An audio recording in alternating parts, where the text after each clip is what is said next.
Yeah, probably good to do that.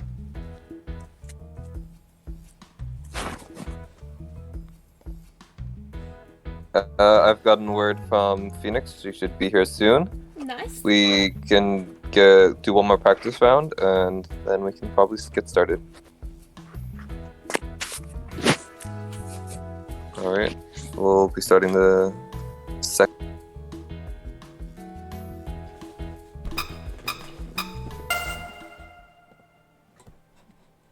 Oh, and Roven has showed up for this one.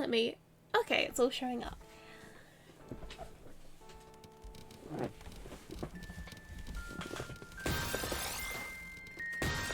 Kaz has got first blood. Miravana has already got like a really high stack. Roven does as well, but with a really wide well for some reason. Miravana also has like a massive hole, so that'll be fun to deal with. Kaz is probably the cleanest right now.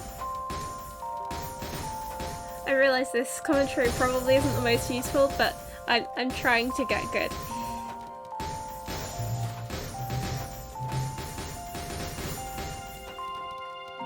Oh, Mira's quite close to the top, but manages to survive with a luckily timed long bar, but no, Mira's out. Unfortunate. I went for the T-spin there. It wasn't there. Right. I'll assist you in commentating now that I'm out, I guess. I can assist you in commentating now that I've lost. It looks like Flower Petal has been eliminated. It's down to Kat, Roven, and Kaza for the second practice round. Just a reminder to everybody, we will be starting the actual matches after this practice round once Phoenix gets here. We are currently waiting for her. She just got home. She had a lot of traffic. So she's a little bit late, but no worries because the practice rounds haven't ended yet.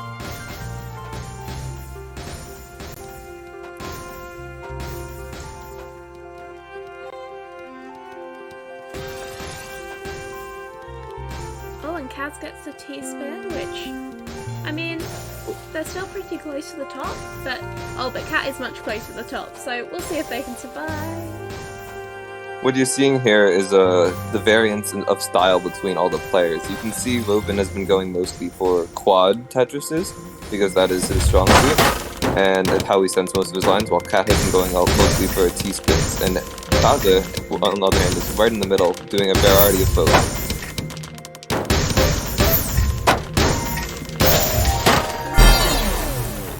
And it was Kaza's middle way technique that won on the practice round. My misdrop helped too, to be fair. Oh yes, the misdrop definitely did help. Yeah, strong game from Kaz. Strong practice rounds from everyone. 2 wins for Kaz on the practice rounds, which is going to be big for him coming into the underdog matchup against a higher. I say underdog based on seeding. Everyone who is in this Final Six is very strong competitors, so it will be interesting to see where it goes.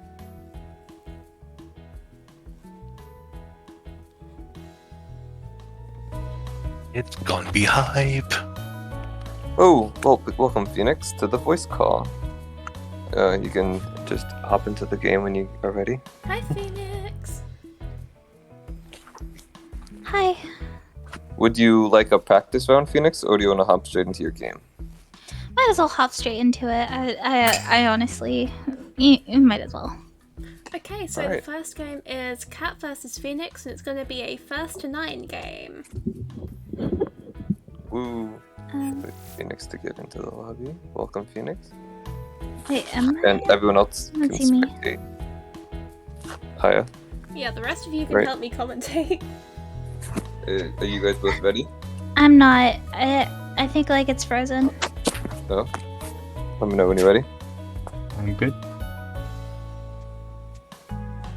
Tetris, please. Oop, you disconnected. All good, I want to have like that technical difficulty sign that you can like put up. It's funny. That's where we're at right now. It's just one OBS scene to set up. Yeah. Okay, Phoenix is back in the room. Alright, there we go, I think. Yeah. Are you both ready? You ready, Phoenix? I'm ready. Alright, you can deafen, mute, leave voice call, whatever you want to do, and we're going to start the match. Good luck.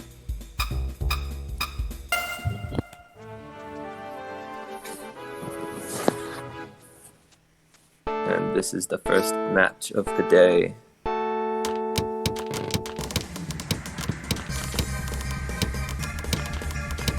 The cat is going for the TSD setup. TST setup, sorry. Yeah, T-spin triple setup right here, which is a very powerful line. She understand T-spin double out of the T-spin T setup, but it also led into another T-spin, which is very powerful. So. Oh yeah, solid opener. Very good opener. That's definitely Cat's strength in this tournament, the openers. Yeah. Cat has very solid openers, very solid fundamentals with T-spin triples. As far as I know, she's the only competitor who can reliably set up a T-spin triple. But I mean, people have been practicing very hard since the last matches. It's possible somebody's learned it as well and is keeping it for later.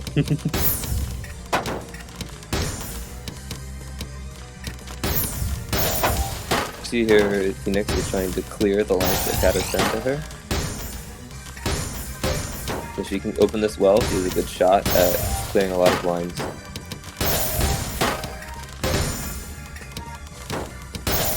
She does manage to open that well, which is really huge because she was just about to receive a lot of garbage from Cat.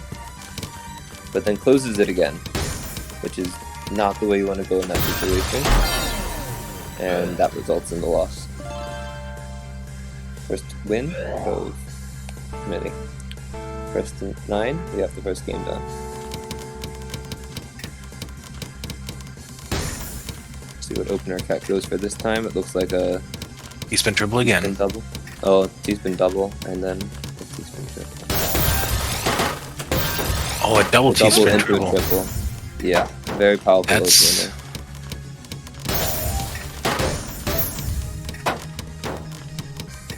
Phoenix handle it like a champ. Right now. I think that would be fine.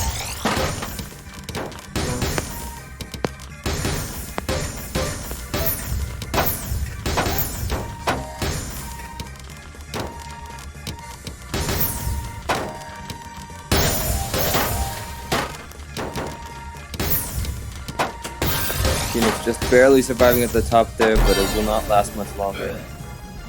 As Cat takes home the second win to make it 2-0.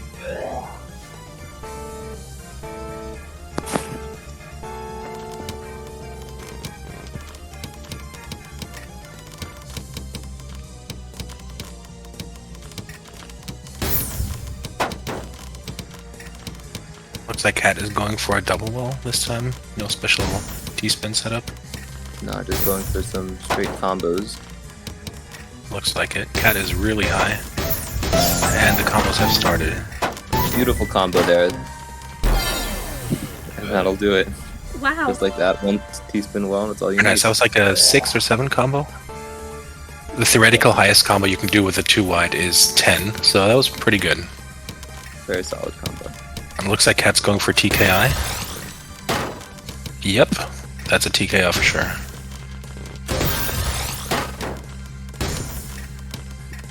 Double T-spin well.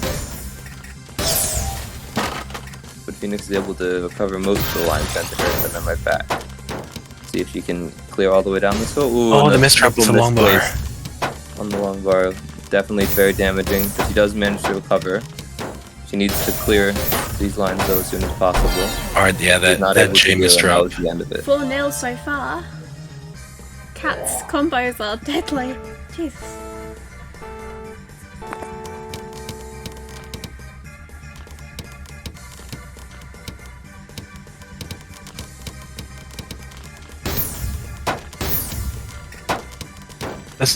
I'm guessing Cat tried to do a perfect clear opener but didn't manage to get the right patterns from the bag.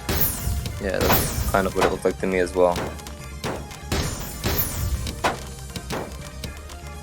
That perfect clear opener is so dangerous, sends 12 lines. So we have to be careful for the return send because once the player has that much garbage on this screen in such a tight pattern, it is very easy for them to clear it all out and send you massive return damage. Yeah, because it's all in one line. Oh yeah. And Cat's got some cheese now. Yeah, Phoenix can take advantage of this cheese to be in a good spot to snag the first win of the tournament. One of the match. Yeah, Phoenix. Nice She 4 has it combo. pretty high right now, but she's gonna need to prepare to try to send some of the garbage that Cat has been really sending back right at her, and may be able to boost Cat off the top of the screen. She really needs to set up for a quad here, as that'll be a final blow.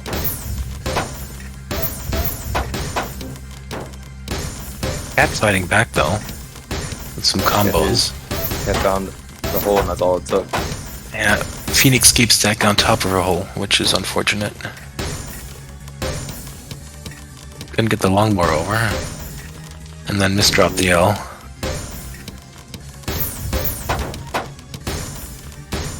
Still some life in her if you can open up that well. Yeah, and it's open. Yeah, she needs to be It was smart only a and triple. play down. She does have the pieces to do it if she can place them correctly, but she is unfortunately not able to do so, as Cat takes the 5th game of the series and is looking to be a runaway. Hopefully Phoenix can find some way to bounce back here.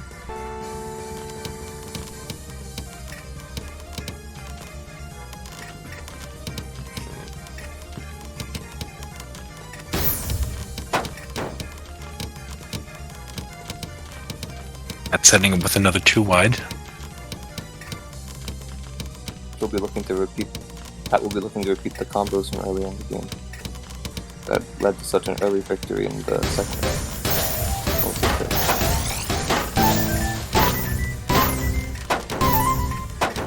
It does able to get quite a good combo, but this time it didn't send Phoenix immediately off the screen. We'll see if she'll be able to recover. That was an 8 combo, which is pretty strong. And the T-spin to follow. Phoenix is able to open up the well again. We'll see if she's able to take advantage of this. And it looks like she's going to be able to uncover her well with an eyepiece.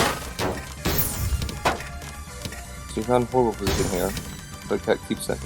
Cat's barrage of lines does not end, which is making it very difficult for her to make her way down the board.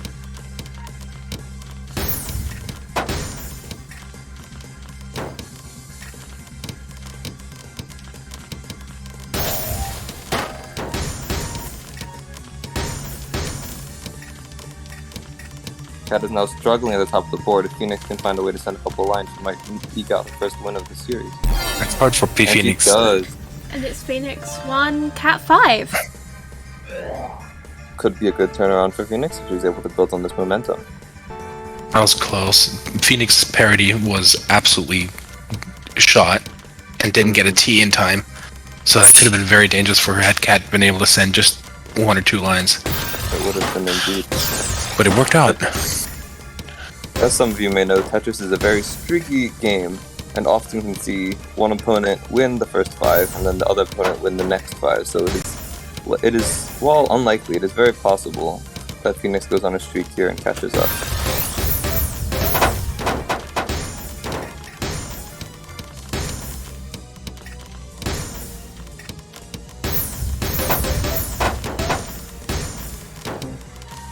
Cat is playing really good games so far this round. And yeah, there's nothing left for Phoenix to do at that point. Yeah. Phoenix didn't know what to do with the J, and then it was over. Yeah. We'll see what opener Cat goes for this time. Looks like... Like a T-spin triple. Yeah, T-spin triple into a... Well, T-spin double into a T-spin triple. Very good opener. And that's all it takes to win that round. 7-1, this game is starting to get away.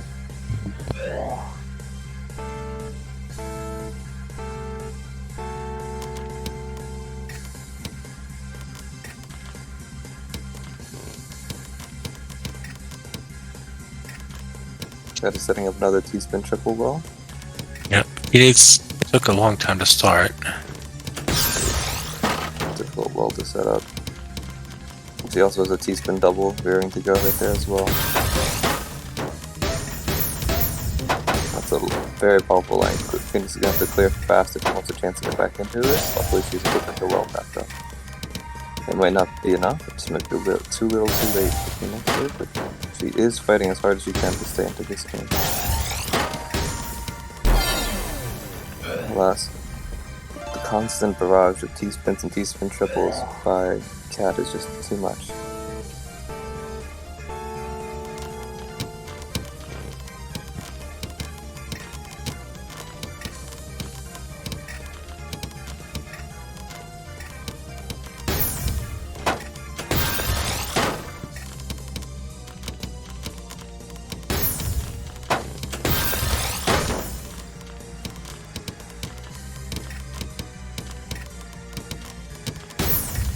Doing all the T-spins.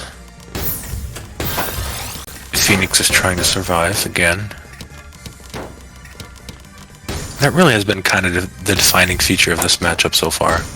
It's just Phoenix struggling to keep up with the damage Cat is sending.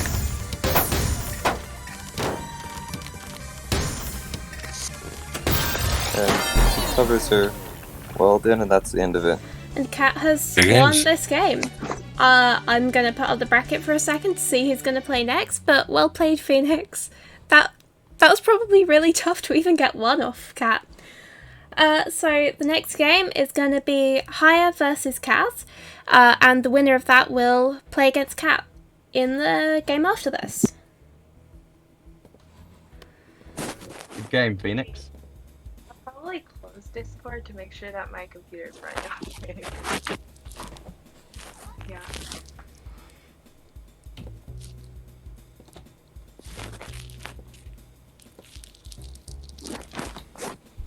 And I will be right back. Beautiful game by Cat and Phoenix. Well done to Phoenix for competing in the tournament. She has done a great job to get to this point. Not many people saw it, but she had a great round against Dakota in the previous round that was not filmed. It was just up until this point, the tournament has been run based on just availability, when people are available to play. We started it Monday, and once we got to the final 6, we have started doing the tournament in this fashion. So that's how Phoenix got to this point. Excellent tournament for her. She passed her seed mark of 7 and made it to the top 6, so it's a very impressive turnout.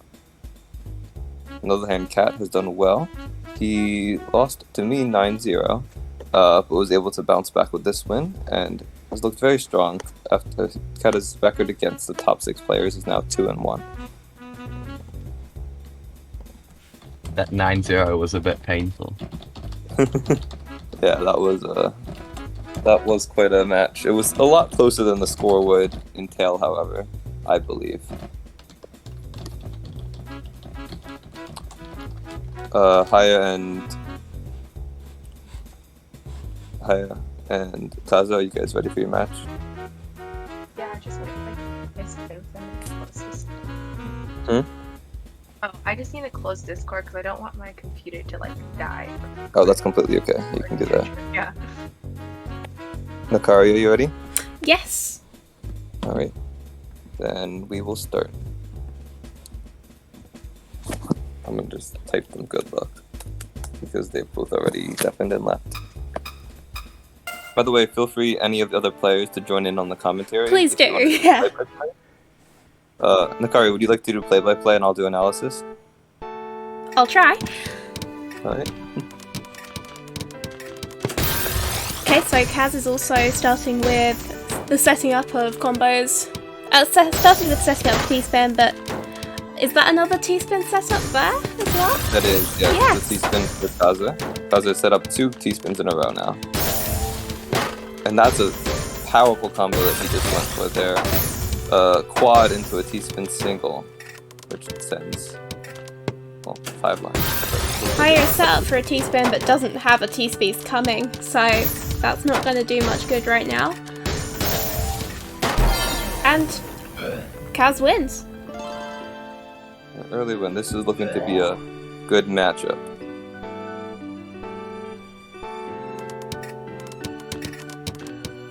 Let's see what openings both players go for. They've both set up nearly identically. Both of them were looking for a perfect clear, and neither of them had the pieces to finish it.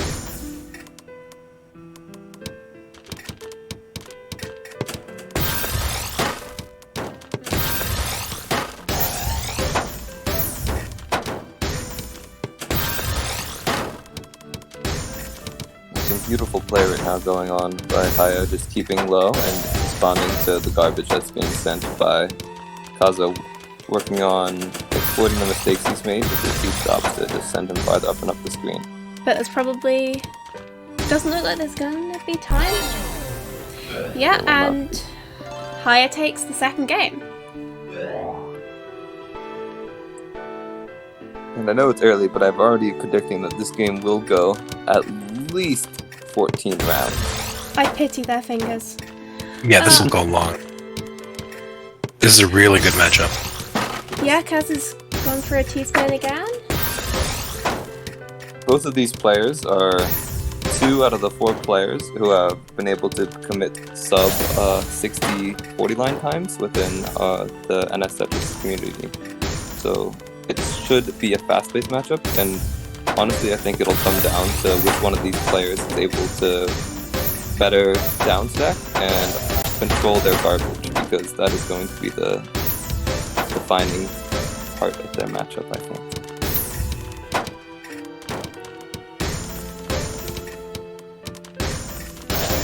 It'll be also interesting to see how much Haya varies from her technique of simply doing quads, as she has Oh, and Haya takes that last round. I say that, but it doesn't mean she needs to deviate from her strategy of quads. Yeah, successful enough there. Yeah, that double quad did it. Yeah, the double quad is just such a dangerous move, especially when the game has been going slow. And we just saw a double all clear there. Both getting the perfect clears, it's amazing. It was a double quad. Followed by a double quad. And they're both doing a very good job of clearing each other's lines here. Both have very large wells on the right side, and the stacks keep getting pushed into them. Kaz's well is now covered. Way too many lines sent by Haya there. That was impressive. That was just a battle of garbage there, as I predicted. This battle is totally going to be won by who can clear the garbage the fastest and respond with its spikes. Haya going for another perfect clear setup, but unfortunately got sent 2 lines before that.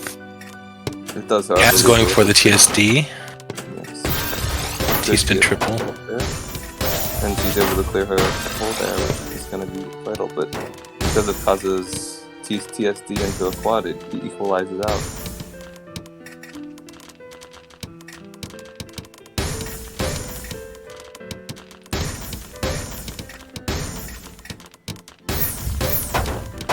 Kaza was searching for a T-spin there, but unable to get to draw a proper piece to... I set up for a quad, but it doesn't take it right now. Oh, now she's taking it, but... Sometimes even when that perfect quad exists for you, you want to build up higher so that you can send a larger combo, either a double quad or a T-spin into a quad, and just to be able to manage the garbage that's being sent to you.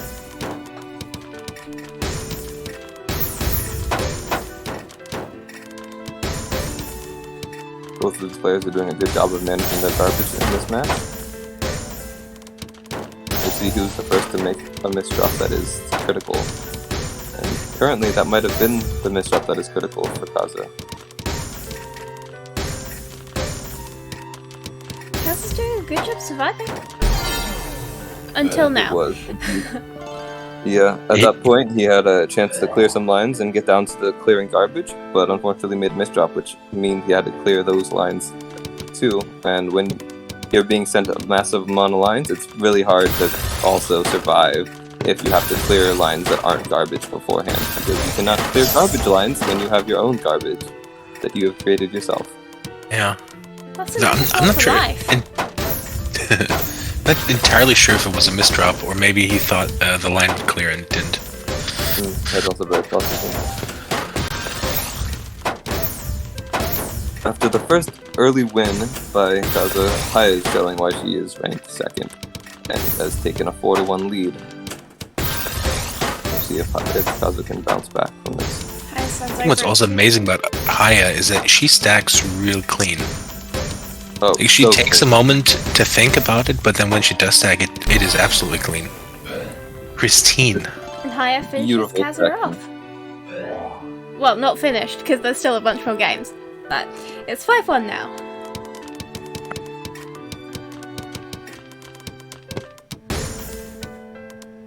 Both players seem to be attempting to get these perfect clears at the start of the games. Something to know about a perfect clear is it is not possible to get a perfect clear every round based on the bricks that are given to you. So since of the randomness of the bricks, even if you go for a perfect clear setup, you will not always be able to achieve it. It is not just based on skill, it is also based on the luck. And so therefore, after the perfect clear setup fails, you will often see players try to transition it into a T-spin setup to try to salvage the work that they did opening in their opening.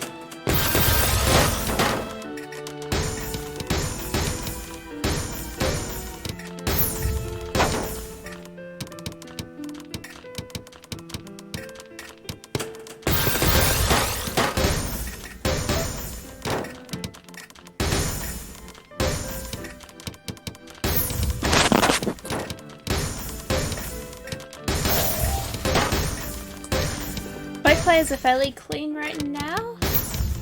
They seem to have pretty similar playing styles, so it's hard to really differentiate them that much right now. Oh, right now Haya's a lot higher.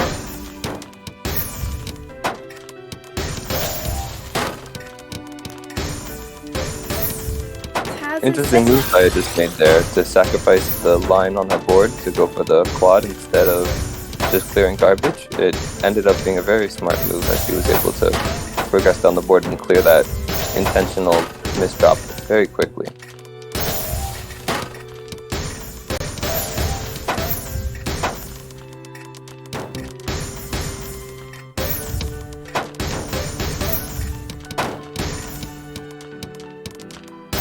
Ooh, that was an interesting misdrop by Haya there.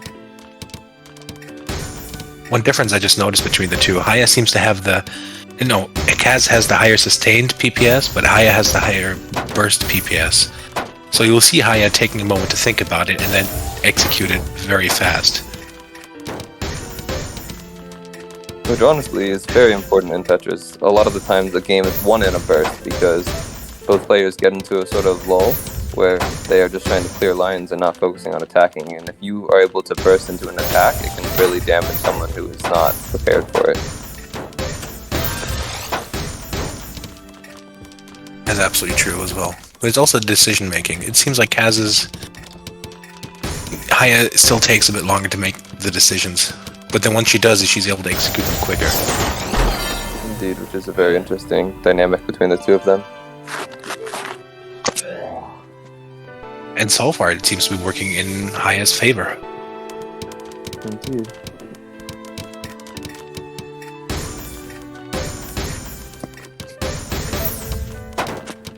Haya going for the perfect clear, but didn't work out. But is very low now.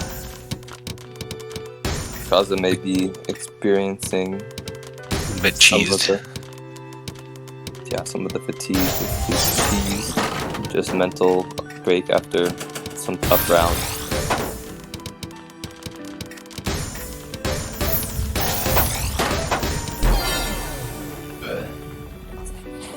That was 7-1. That was very, very strong play by Haya.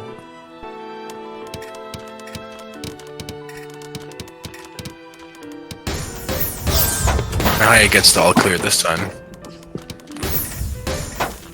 He's going to look fast to open the well, and he does. Yeah, deals with it very well. This is a very dangerous situation for Haya to be in. A lot of lines being sent. And Kaz has finished clearing it already.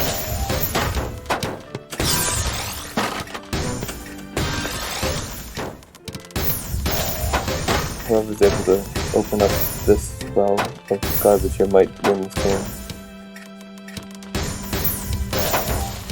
Unless they both simultaneously open up the wells, which therefore leads to more of a stalemate position. But when leaning towards Haya's favor, she's able to start punishing. a very beautiful well on the side there. Yeah, that's going to be very damaging. Kaz really needs to be able to open up that well, but the pieces might not be allowing that.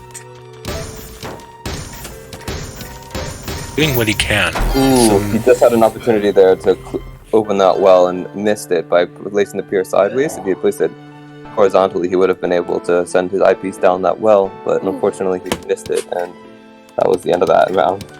It's fair, it can be hard to see that in the moment. Oh, it is so difficult to catch every possible moment, especially when you're panicking like that, because you're at the top of the board and you know one more line that gets sent to you will be the end of you. So you're just working as fast as you can to get the line sent out. With the double quad. That does seem to be Haya's signature move at this point in the tournament. Yeah, but he has had moved away from the double quad for a while, but seems to have been moved back to it as a preferred strategy.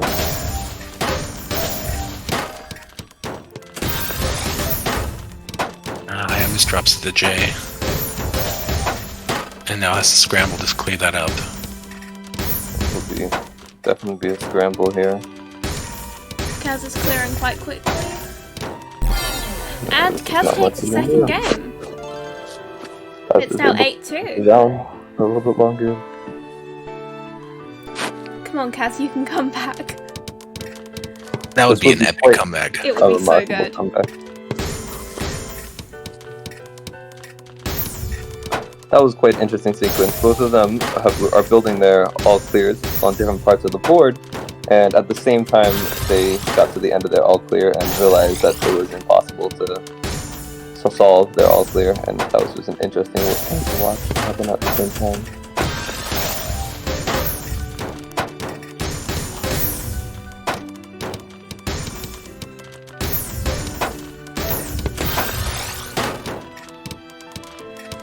Haya's getting quite high and Kaz is still fairly clean. I think it was that last teaspoon.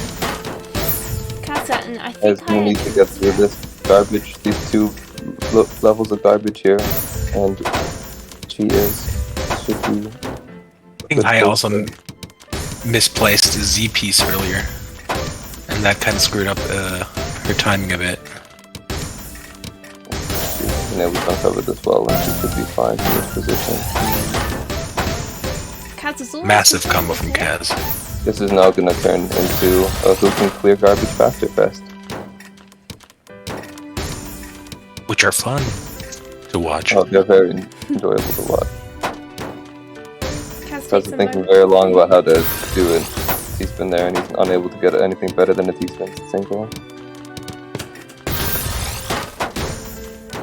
I've noticed Kaza has been gunning a lot for T-spins, and oftentimes it ends up he over-relies on a T piece coming, or a piece for a setup coming, and it unfortunately has cost him in this round, as Haya's quads have just been too fast to allow him to wait for that piece to come. Kaz has cleared all the garbage now, and Haya is still fairly high up. That was a 300 IQ move from Haya, though. Was set up for the quad, but saw that or for the triple, but saw that she could go for the quad and then adjusted at the last moment. I think that was really subtle to see. It's gonna be, yeah. Hard to commentate in real time. Commentating is definitely difficult in real time. I believe in the Kaz comeback. It's 3-8 now. Oh yeah, because it's definitely not going away. But Haya's going to have to earn her win. She's going to have it.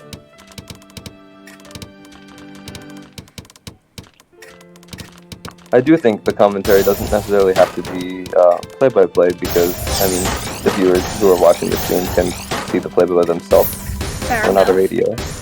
But also too fast. The analysis is definitely useful for someone who might just be a casual watcher who doesn't know too much about Tetris, or anyone from Tetra League is watching. I mean, NS Tetris is watching and is curious on the higher level play. This is a good example of that.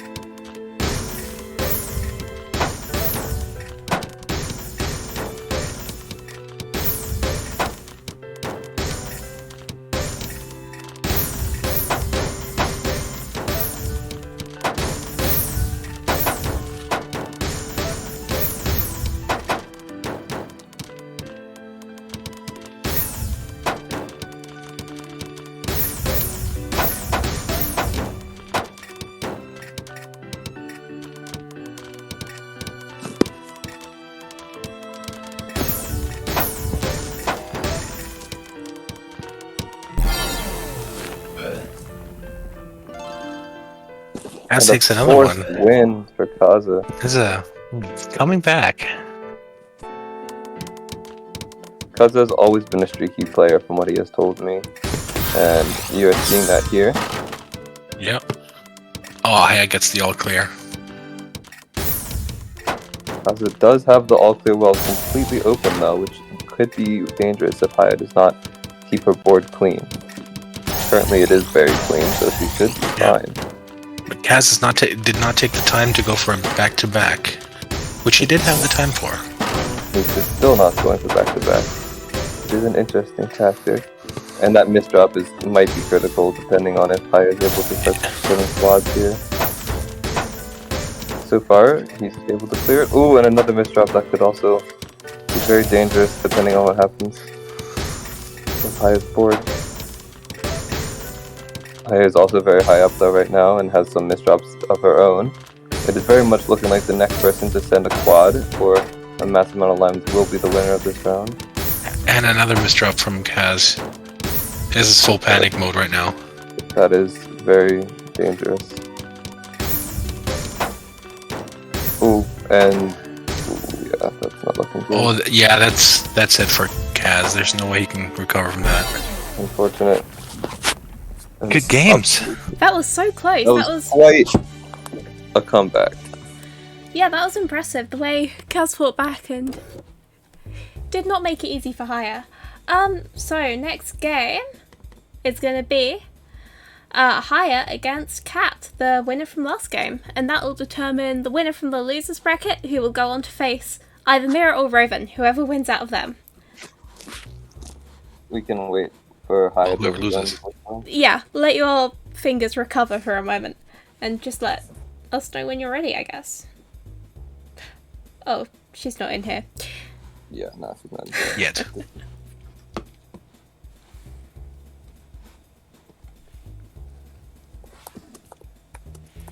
How many viewers do we have? We have 10 viewers.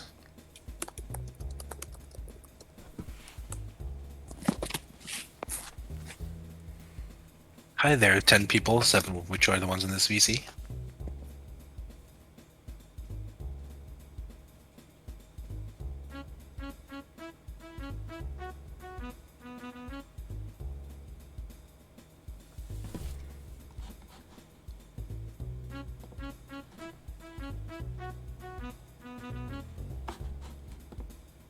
Just waiting for Haya to answer now.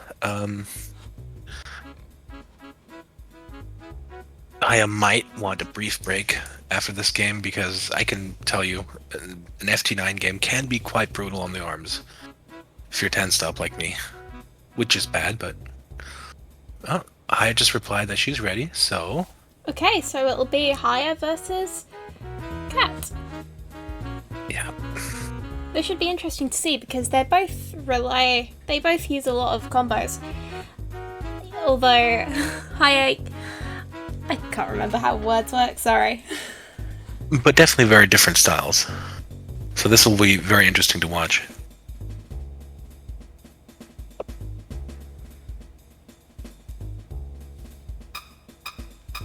And it's time to go. And we're going. Yeah, definitely very different styles. Kat's success mostly comes off of their versus play and how many T-spins, T-spins, triples, etc. combos they can do. While Haya is definitely more of a pieces per second kind of player. So it'll be interesting to see how these two players compete against each other. It's also interesting to watch Kat doing TKI openings, which you don't usually see in any but the most high level of play. Yeah, not that this is a high level, this is pretty high level, but not, I mean, we're not the big pros. Oh no, yeah, this level of play is definitely an experienced player, but not necessarily anywhere close to the top of Tetris.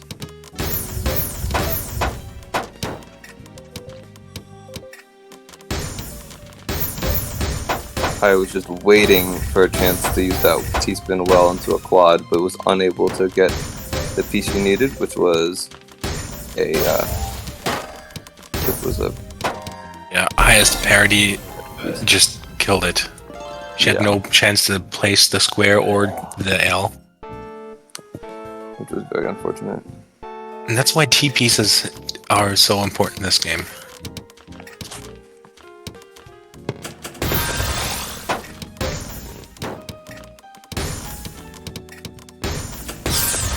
So for those that know, T-pieces have an interesting property. If you look at any of the other pieces, and you imagine that Tetris playing field as a sort of checkerboard, then the T-piece is the only one that has an uneven parity, which means it covers...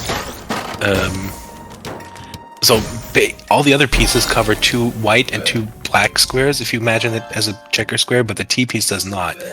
And so the T-piece is the interesting one that can change something that has a bumpy surface into a smooth surface and the other way around. Of course, that also means that if you don't take care with of your T's right, you can easily make your board really unaccommodating. And that's what happened to Haya earlier. That's definitely something that you have to be aware of, though it's not necessarily something you think of while you're playing. It's more No, you're not something getting squares. Yeah. It's just an approach to placing T-pieces. Oh yeah, it's definitely, you need to be careful with your T-pieces, because you can... it does result in very difficult board situations if you mismanage them.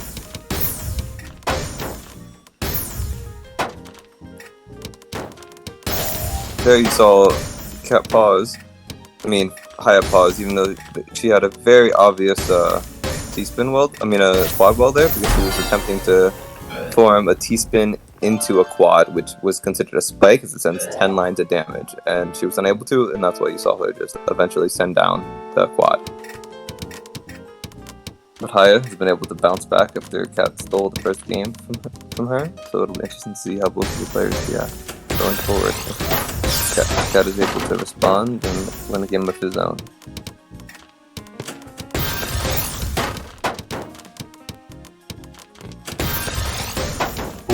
The misdrop for Haya. Manages to clear it out. Very quick recovery on that misdrop. Yeah. Oh, another misdrop. You did see Rovin's you did see the implementation of the parity there, though, as Haya was trying to manage the bumpy board to make way for the blue piece. However, yeah, on the right side, once those she did 4. so, she then dropped, yeah, misdropped the LP, so it didn't even matter.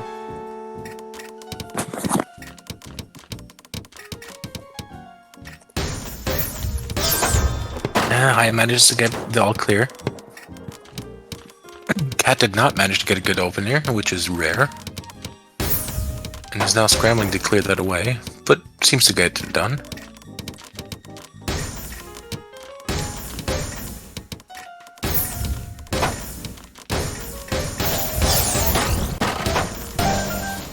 Wow, Cat just managed to clear those lines just in time. You can see how dangerous it is to not have your wells open, because if it had taken her any longer, if it had taken Cat any longer, he would have been very much in trouble. Cat with really creative T-spin setups too. Oh, just completely out. T-spins that I would never think of. It's very impressive. Just amazing to watch. If you are looking to improve your T-spins, Cat is definitely the player to watch. Take whatever you can. Now the 2 white combos. That was 6. I don't see many other players in the tournament utilizing the 2 white, but it is very good as it breaks up the garbage and forces players to have to clear garbage in an unorthodox way, not necessarily just clearing 4 lines at once. Yeah. It's also not that hard to set up. No, it is not that difficult. It just requires you to do an 8 wide, which isn't that difficult to do, as it's still a lot of room to work with. And it's just one board, which is much easier to manage than doing it in a split situation. Oh yeah, very much easier. And as opposed to the 3 wide, which can be a little bit more complicated to continue the combo in. Not that hard, but definitely can be harder to continue the combo and also harder to build. So therefore the 3 wide is not as viable in a versus situation, depending on the player and their comfort level with building. So yeah. That's why 3 wides and 4 wides are definitely something that you have to learn. Oh yes, 4 wides especially take a lot of practice, as you can imagine. Clearing combos with 4 wides requires you to be very confident in your back-to-back skills. Planning out and using the look ahead.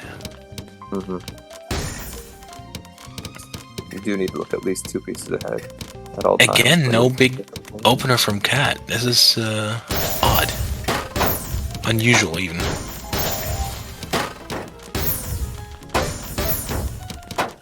Higher going for just a normal quad start. As was Cat, but Cat...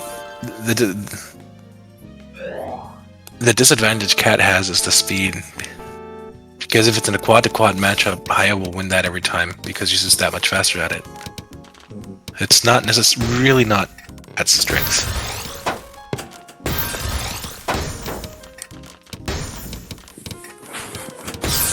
Cat going for the TSD though, T-spin triple. Managed to get it done, and a T-spin double follow.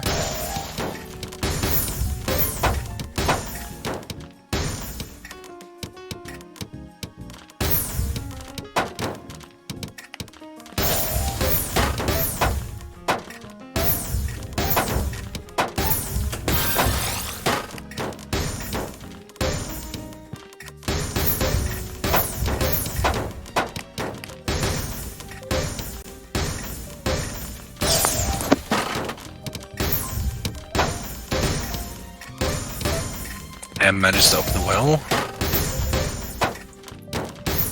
but still has a lot of other garbage. But it has managed to clear it away,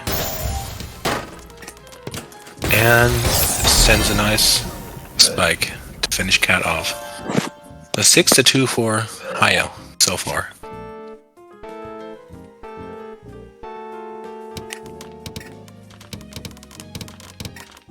Haya has built a solid lead. We'll see if Cat is able to have a comeback similar to Cosmos earlier against Haya, or Haya will have learned from allowing guys to stick around.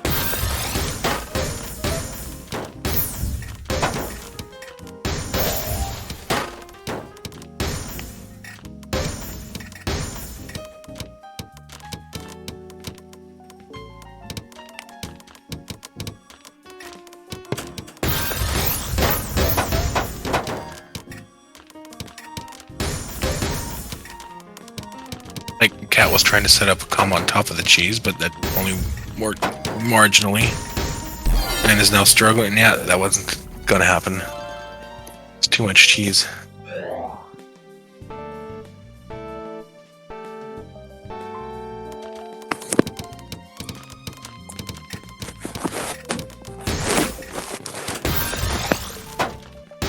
Alright, Cat going for a platform setup. And there's the T-spin triple.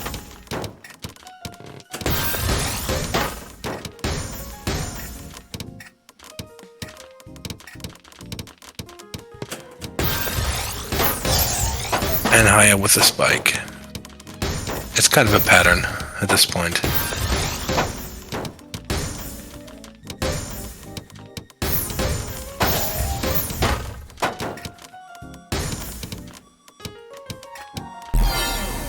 Oh no! Cat misdropped the long bar. Flipped it too early, and then that was the top out.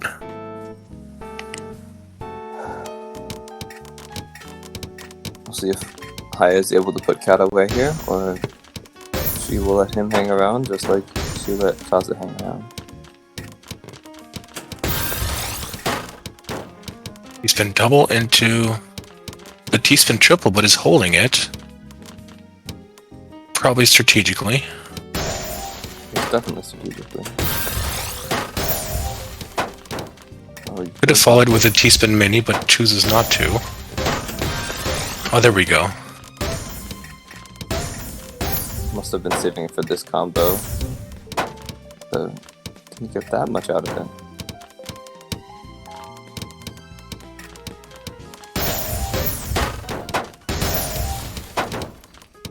Well, that was an interesting T-spin setup. It was very I interesting. would have never thought of that. in a million years. I was questioning that setup when I saw it, and I'm like, there's no way that's a T-spin setup, right? Like, that was a misplaced, but no, that was a T-spin setup, and it was very creative on the part of Cat to do that. It's so typical Cat.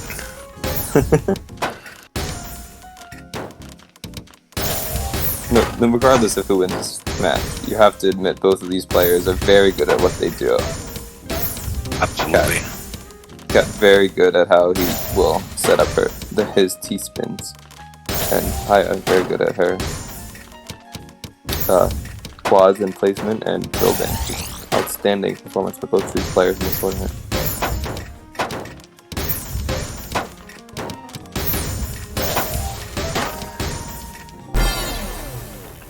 And that's the end for Cat. And Haya takes it. GG's. Haya has guaranteed her spot in the top 3 and will face the loser of Rogan and myself. Oh boy, it's time for that game now, isn't it? Yep. Yep. Oh fuck. Good luck, both of you. Time for me to get out of here. Good luck. Okay, Rogan, and I will see you at the other side. Good luck, have fun. yeah, if any of you guys would like to help commentate, that would be good. Oh well. I need to calm down from that game. Understandable.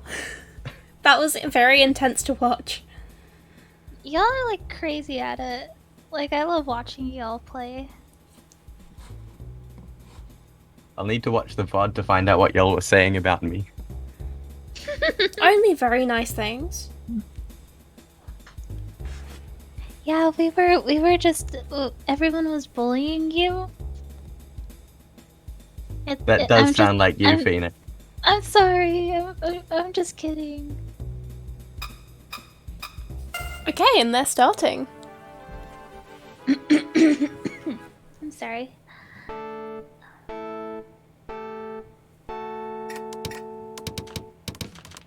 It'd be really interesting to see just what happens. Miravana struggled with that T-spin there, but got it eventually. You got it there. Robin just hit Mira with 2 quads, but it's already been cleared, so... It's already been cleared. yeah, they're both incredibly fast.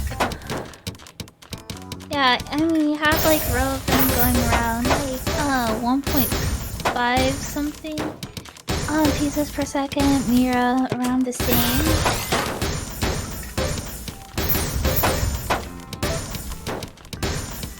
Crazy just how fast they can do this. It looks like there's a lot less. Ooh, Miro looks like he's like actually hovering around like 1.6 pieces per second here.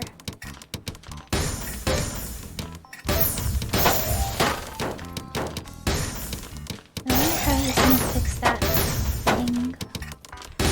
Both players are using way less combos and generally modern Tetris things than the previous games we've seen, I think. So I think Rovan, his style is pretty much the same as when he plays Classic, I think. It's all playing with quads mostly. And Mira wins the first game.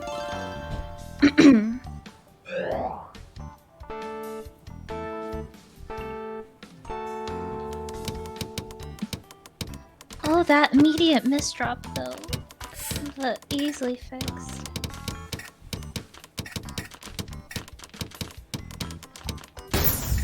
Mira as well is now clear.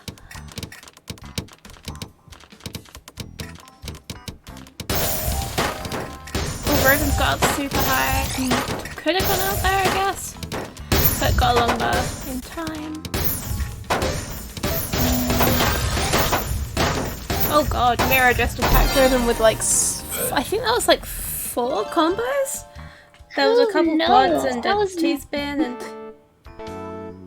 That was insane. Yeah, that was just a complete barrage.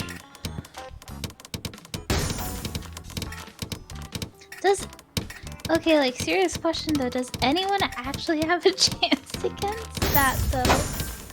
Like really? That's for Barrage? Like, I don't... Hiya, mate. True, Hiya. But like, it just looks super intense.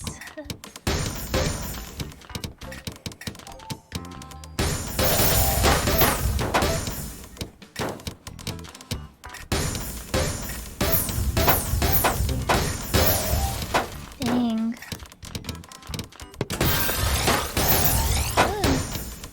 The T-spin setup.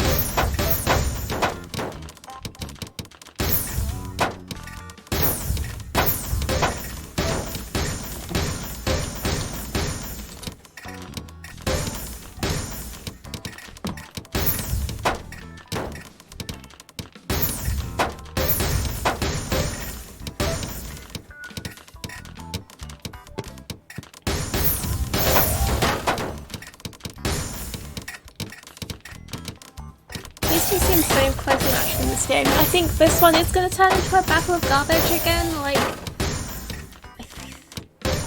I think the Cat v Higher one was. It's very likely. It does look to be that way. Whoever can like survive the garbage the longest.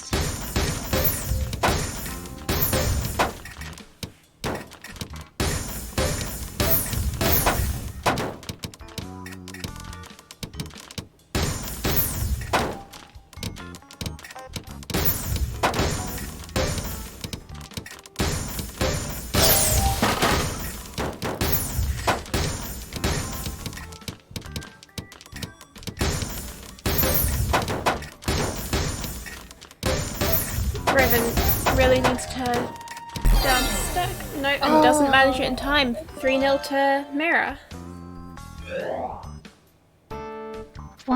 He's 1/3 of the way there.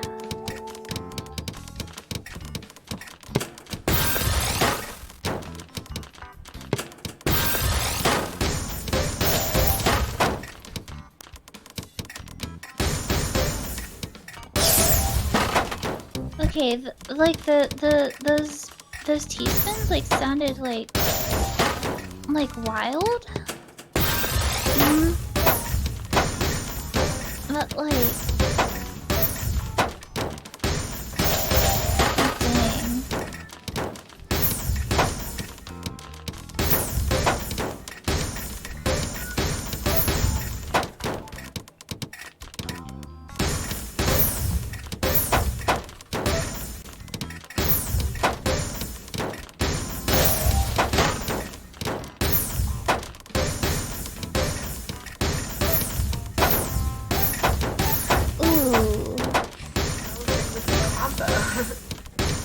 Tell he didn't mean to do that there.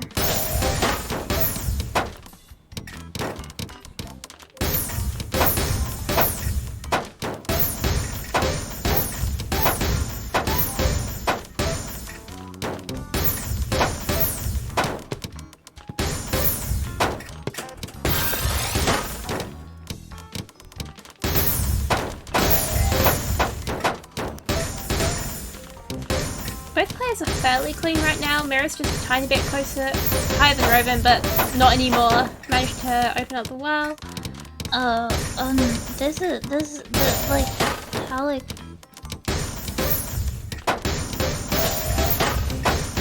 Oh, Mira's just barraged Roven with some clear. And he just continues to do so, the madman.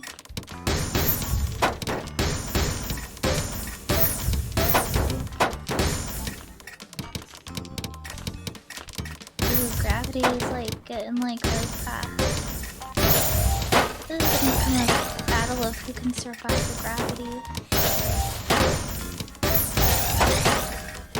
Roven is gonna have a bit of a harder time digging here because, yep, didn't even get a chance to dig that bit. Dang.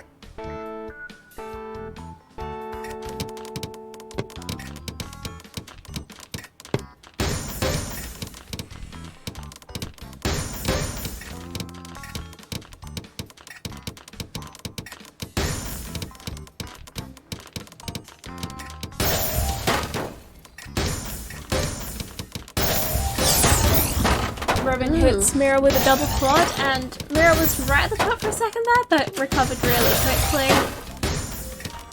Yeah, like, ridiculously quickly. Another combo, and Robin's out. Robin is 5-0 to Mira. This is almost funny to watch. Just cause like,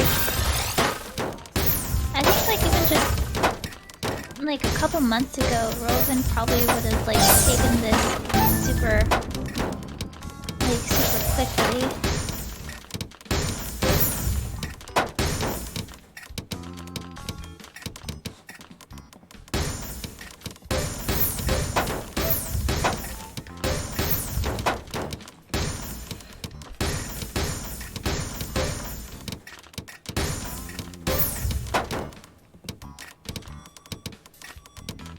Oh? Oh, Robin sets up a two-spin. Clears a couple lines there. But it might not be enough.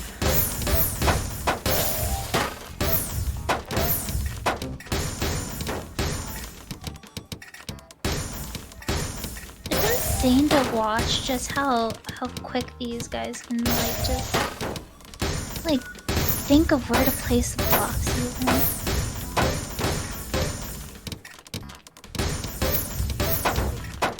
Insane. Both of them were just sending back and forth there for a moment. Robin is edging close to the top, but it should be a relatively simple clear. Oh no, maybe not. He hasn't got the pieces to clear that one bit of garbage there, and Mira wins. 2/3. 2/3? If like basically like because it's like 6 out of 9. Oh, I thought you said ferrets. What? Ferrets, like the animal. I thought you meant like Okay. they're playing like 2 ferrets. Because they're, I don't know, slinky on the board.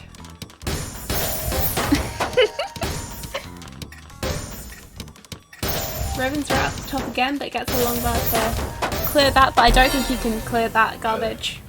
Ooh, that misdrop came like at just an opportune time though.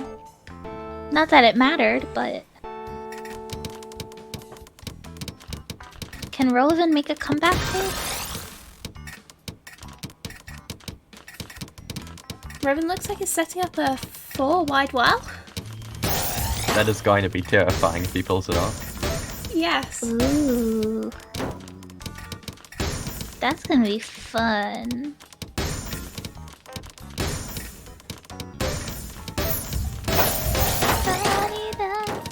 Oh? Yeah, he didn't really pull it off. That's unfortunate. That Yep, could've I think been- Mira kind of interrupted that. And 1 game left if Mira wins this. If Mira wins this, Mira wins. If Robin wins this, then he's got to win 9 games in a row to even have a chance. So this is going to be rough. It's making me feel much better about losing 9-0 to Mira. Oh, that double quad in. That game lasted like 3 seconds. Damn. That was way too quick. Oh, wait, there's more. Wait, I what? think this might be first... 1 second. This might be first to like 11 or something. 11, yeah. Holy. Okay, so I feel bad. I for lied. this. I lied. Apparently, it's first to 11, not first to 9. And we're just gonna pretend that was me that lied. All right? Cause it's funnier that way. The finals are first to 13. That's going to be painful. Yeah.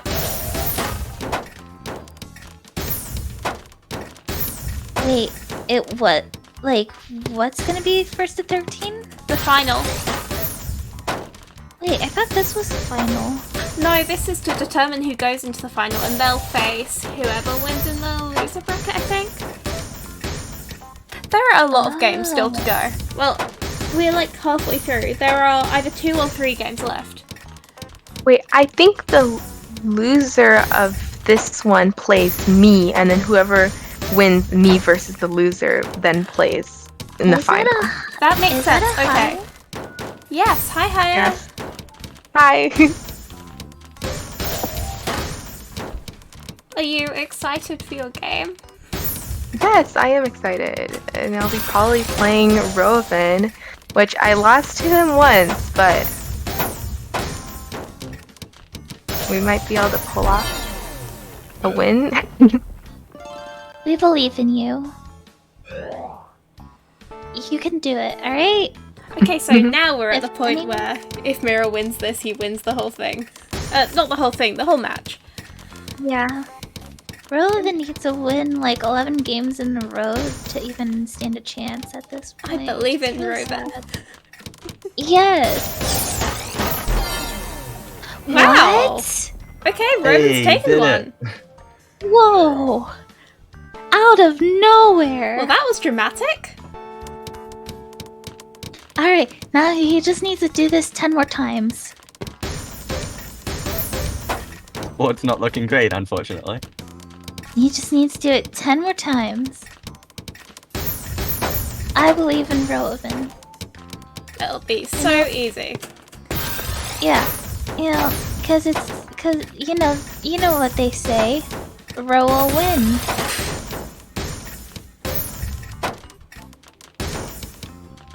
And now that I've said the magic words, it's very obvious that Rovan's gonna win.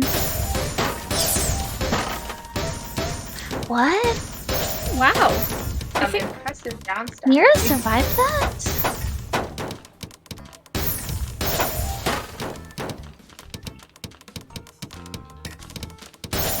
Rovan might have misdropped that square piece, but still managed to barrage Mira.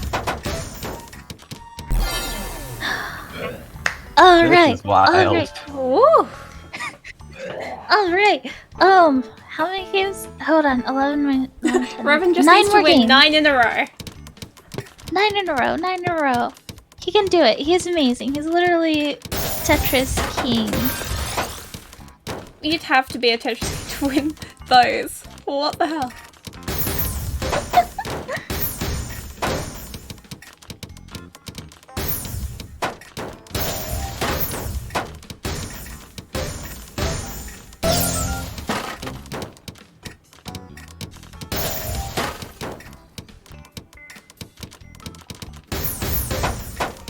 Alright, come on. Oh wait, I need to say the magic words. Row will win. Cause that like works, right? I can think of no other reason why Rovan is winning except that you started saying that. It's gotta be that. True. No. Rovan really needs to Bro- expose. Was it can he make it? Oh shit, yeah. Oh?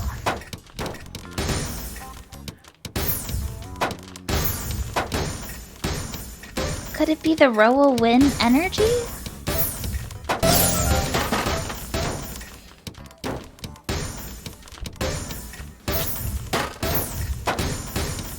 Mira has almost nothing on his board. Except garbage. Except garbage, yes. Nothing of his own on his board. Rovan's cut up really high now. Ooh, and Mira on. wins that match. Oh, Mira. Despite There we that are. amazing comeback from Rovan. That was. It was dramatic, but it was too late. That was amazing. What the fuck, dude? You yelled back earlier, didn't you? What? No, I don't hold back. I'm streaky. Oh man. Congrats on holding off the sweep. Oh yeah. I mean, I figured I was gonna lose. I just did not want the sweep. That was an amazing Once I, last minute turnaround. Freaky. Once I got the first game, I was happy. Second one was just bonus. Yeah. I didn't see. What was your PPS? I was probably around. I don't know. You'd have to ask someone who was watching the game. Yeah, like I definitely saw like 1.6, like in there. Jesus. Probably around 1.5, 1.6 for the whole thing. Yeah, it definitely Rose seemed was to pretty average around close there. as well. Yeah, my versus most of my a couple of my wins were like 130. I probably averaged around 85. I want to say versus for that. That'll be my guess at least. I'd guess 85 versus. Well, it's probably too late to save the replay, right? Yeah, but you can watch the stream after. Oh, that's true. Yeah, that's I'm true. recording it all, so it Yeah. should be good. The next game is going to be Haya versus Roven, I think. Do you need a minute, Ruben? I think Roven might. My arms are burning. Oh god, I gotta go immediately against another million PPS player. Jesus. You can do it. We were rooting for you. You know, Ro will win. This will I be mean, FT. if we wanted to, if we wanted to take and do the breaks, we could figure out who's 5th and who's 6th place overall. Like have them do a first to 2 between Phoenix and Kaza if they're still here and want to play, just to break it up a little bit. But we don't need to. We can just have it be whatever the system says is 6th and 5th and 7th is. Either way, it's fine with me. So do you guys want to, Kaza and Phoenix, do you guys want to play for 5th and 6th? I'm down to. I mean, I'm very likely gonna lose, but I'm down. Have faith It'll in just be yourself. It'll just be a first to 2 if we do it. Yeah. If Kaz is down, I'm happy to. We could also do it after this game if Kaza's not here right now, and do it between the between this and the final. Yeah, I think he might still be eating. probably. Right. So. Oh, sorry, my mic was mute on my as well as at this. Okay, so I'm fine to play now. what did you say? My mic You was want to play now? Alright, cool. But yeah, I'm fine. Alright, we'll do a first to 2 then. It's just a quick little break here to give Rovin's hands some rest. Yeah. Tense up less while playing. Good luck. Alright, First good to 2. luck. This is to determine who's 5th and 6th overall.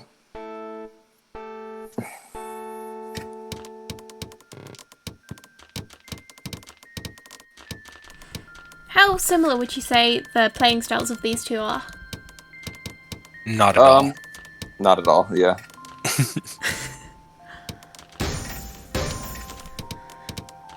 Phoenix focuses on trying to clear lines mostly instead of attack, while Kaza's main goal is to send bigger combos. Well, not really necessarily bigger combos, but larger sections of line at a time.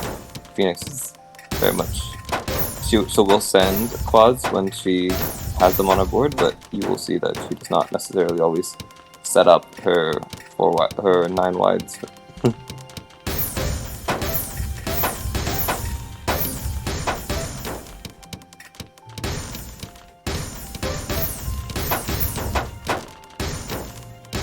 So you see there she took a triple instead of setting up for the quad.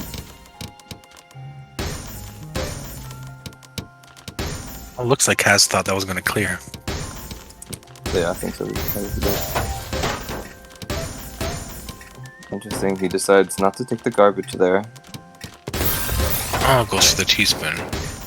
I think it's very interesting to see how a player reacts to garbage being sent to them, especially when the garbage isn't life-threatening, because sometimes it's not a bad idea to take garbage. I mean, one of my key strategies, and I don't know if you caught on to this while commentating earlier, but what I like to do often is I like to let people send me garbage if it's not going to kill me. It's because it gives me more power to use against them.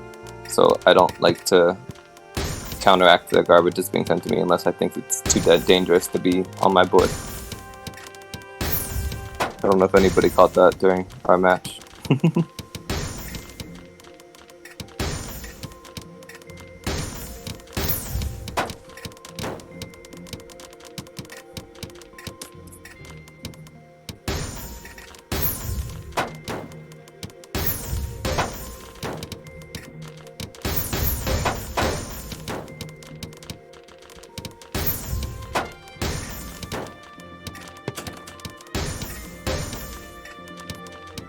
Another one where it looked like Kaz was trying to clear, or it thought it was going to clear and it didn't.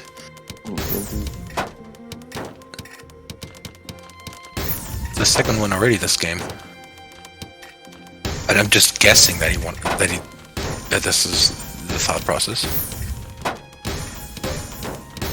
Possibly fatigue from all the Tetris they've had to play already today.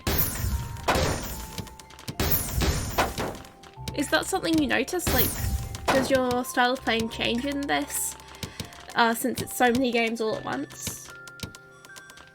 Not really, because usually when I'm practicing Tetris, I will be on larger grinds of games that I play in a row. Mm-hmm. And like, you'll go to Tetra League, and Tetra League, when you get up to S tier, it's first to 5 already. So you're looking at 5 to 9 games per session, and I'll often play 3 or 4 Tetra League matches in a row. So that leads to about more matches than I've played today. It's just opened with an MKO. That's cool.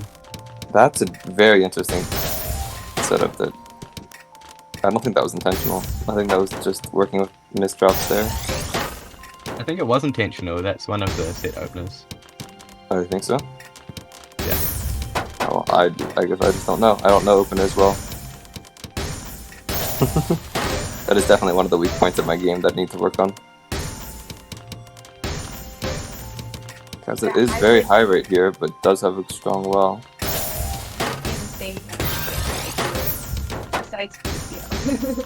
It is interesting to see. These styles do contrast quite well because Kaza is very much like going for more attack, but oftentimes he'll misplace because of the attempts to get a greater attack, while Phoenix is very much cautious in trying to save the attacks from happening. So that's how she was able to win the second game. But alas, the attack-heavy strategy of Kaza paid off for the win to secure 5th place. So congratulations to Kaza for 5th place in the tournament, and still congratulations to Phoenix, who played well and made it to 6th and took a game from Kaza there to make it very interesting. Next up, we have Robin and Flower in the first to 11.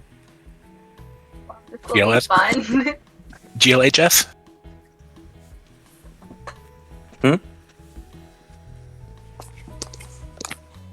Okay, you ready? Alright, I guess I should ask in chat. I'm ready. Oh, you're still in voice call. Alright. Here we go.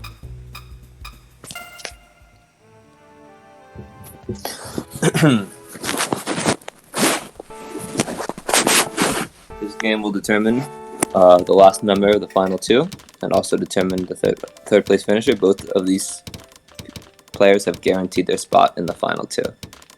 These players have played before in the tournament, which makes it the first double matchup of the tournament, as it is the first time 2 players have played each other for a second time.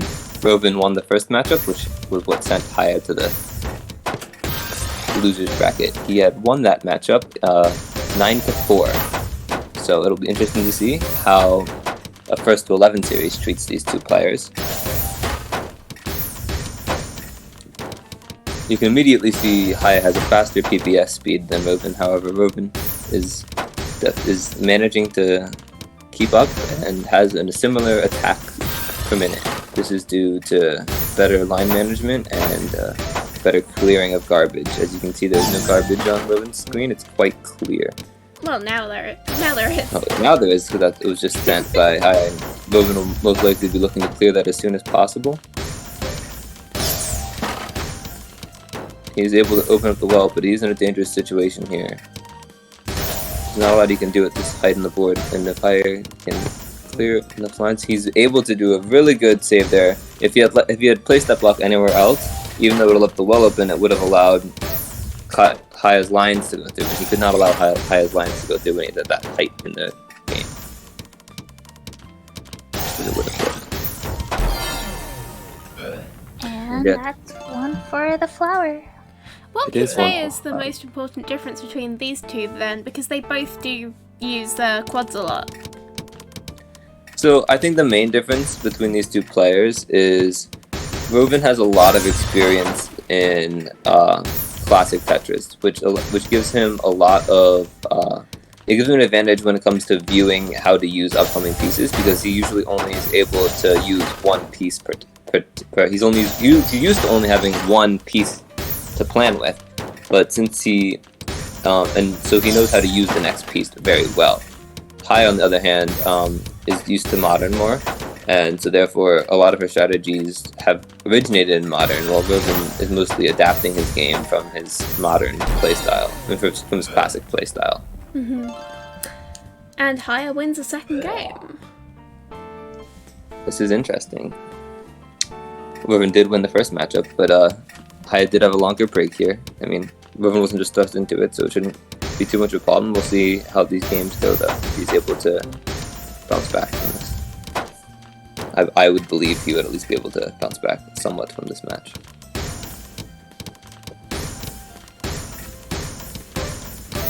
Well, we'll see if Rovan can pull this off, because Rovan is expertly using a 4-wide there, which you can see sent a lot of dispersed garbage to Haya's board. As you can see, the 5 lines in a row with garbage in different points, which is very difficult to clear and requires a lot of maintenance, which if Rovan can get larger combos on the back end of it, could make it very difficult for Haya to stay around on the board. that could be a good sign for Rovan this game. Because last time Rovan did a 4-well, he didn't really manage to execute it properly. That's a very good combo by Haya. Puts Rovan in a dangerous situation.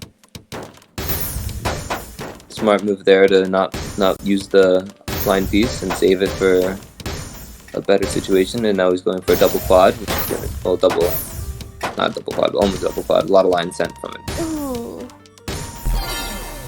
And yeah, that'll get him his first win.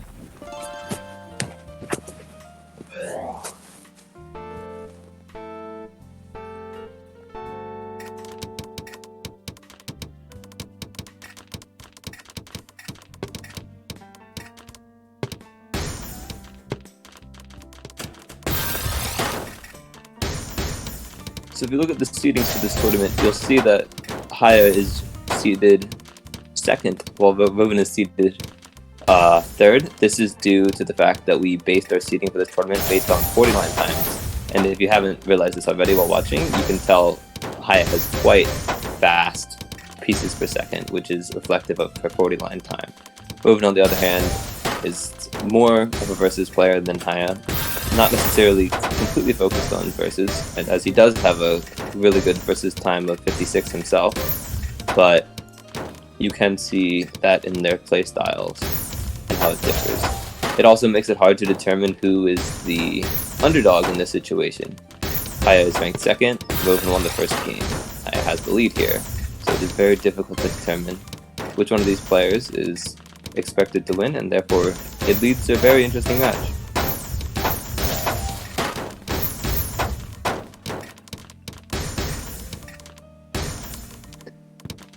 You can see Haya was debating a T-spin setup there, but decided against it. At that high in the board, it is very risky to go for a T-spin setup, as any garbage without you getting a T-piece could result in an immediate top for you, which is why you need to... Usually, you don't try to set T-spins at that point in the board. That, however, is a lot lower, and since a T-spin was the immediate next piece, and I was able to see that, they felt more comfortable going for a T-spin, even though they are higher up on the board.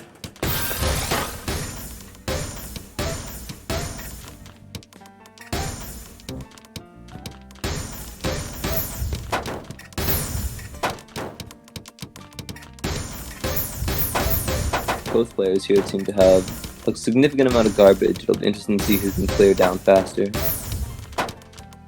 As they both continue to pile up garbage on the other person's screen, Roven appears to be building down a lot faster and definitely has the advantage at this moment in time for this particular game. And there wins it. 2-2. This could be a long one. It might be a long one, but it's gonna be an interesting one. I would not be surprised for this to go 20 matches. And an all clear line.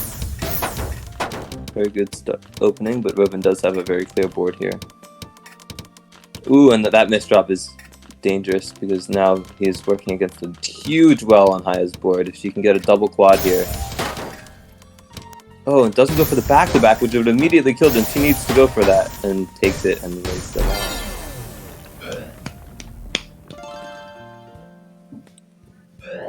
Another thing that's important in versus is opponent awareness. It is important to be aware of where your opponent is on the board.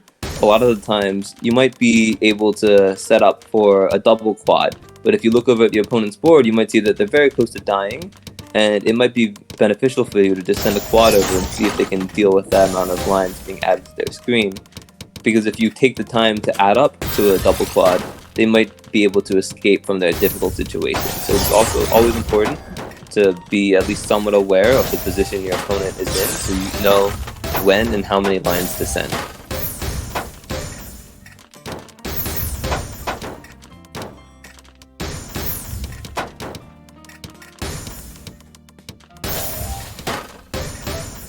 You can see Haya there. She's in a very interesting situation. She's looking to do a T-spin spike, but however, she doesn't have enough for T-spin and a quad spike. So I don't know exactly what she was going for there. I thought she maybe thought she had an extra line.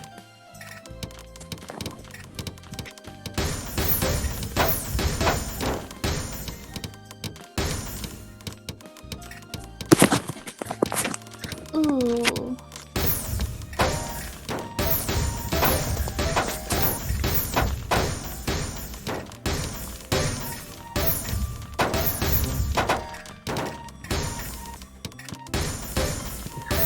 Just barely staying alive here. And a 3-3. Very good.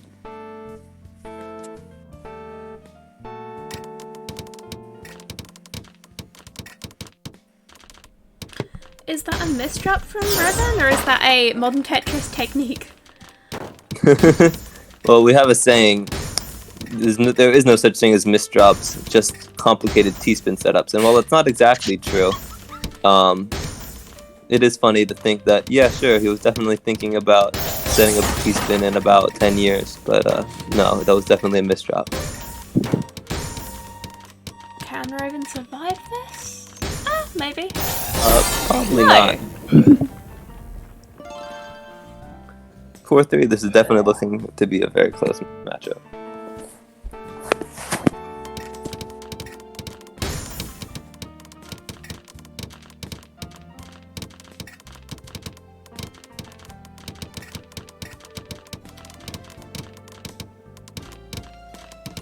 Also, to the question of why toe, the difference between this tournament and normal NSTrio. Well, first of all, it's a tournament style, and so right now we have the second and third seeds facing off for the spot in the final. But what makes the competition different between these two is how they compete. And when you send lines in NSTrio, it'll send lines to your opponent's board. And that is very deadly, because if they're trying to clear lines that have been sent to them and you send them garbage, you can send them over the top of the board. So instead of normal Tetris, where it's you versus the game, in NSTrio versus you are attempting to KO the other person by sending them lines instead of the game sending them pieces. I don't know how old that comment was, but I figured I'd address it anyways. Ooh. And yeah, if anyone has any questions on the Twitch stream, feel free to put it in the chat and I'll try to answer it. Or if I'm in my next game, someone else will answer it.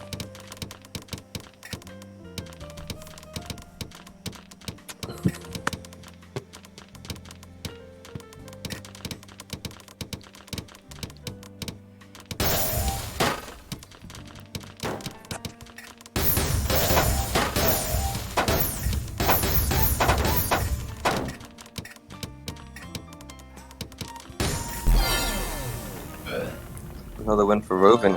Yeah, we are locked here after 10 rounds at 5-5. It'll be interesting to see if someone can pull away in the second half of this match.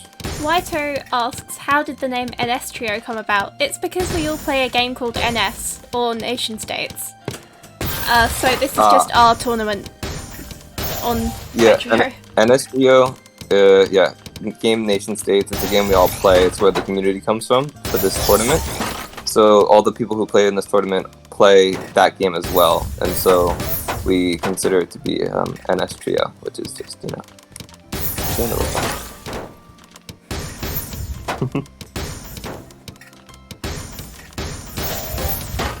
Yeah, this is the first monthly tournament that we'll be hosting. We'll be hosting one every month, hopefully, if things go well.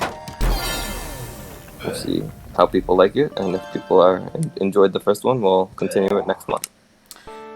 Revan just took it to 6-5, so we should be, I guess, if they continue to be perfectly matched, we're about halfway through. Yeah, this would be about the halfway point. We'll see if somebody is able to pull away and shorten the game by an early victory or not.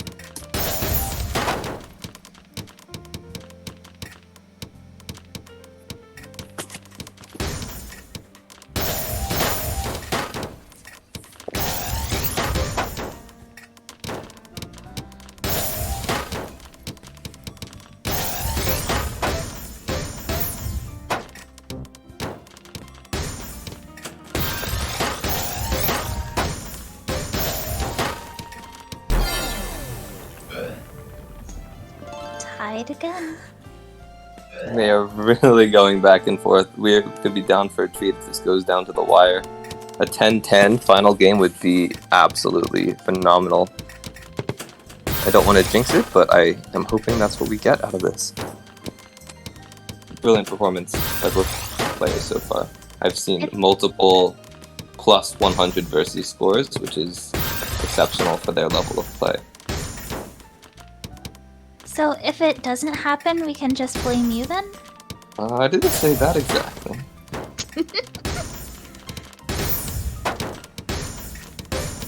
Just because I'm a commentator doesn't mean you have to put the commentator's jinx on me. The commentator's jinx? You've never heard about the commentator's jinx? Is it when the commentator says something and then it happens / doesn't happen? It's usually it's either the commentator. It's usually like the commentator compliments someone for doing something well, and then they do something really bad. It happens a lot. Got misdrop, so that's going to be quite painful to clear up with how high that it is is here. Yeah, that's definitely not going to be an easy clear. It's not going to happen. 7-6.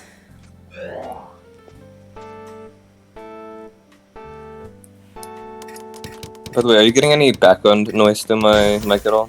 Not that I can hear. Alright, it's just my mic is continually on. Oh, it's all because my voice settings are pretty low. Oh yeah, that'll be it.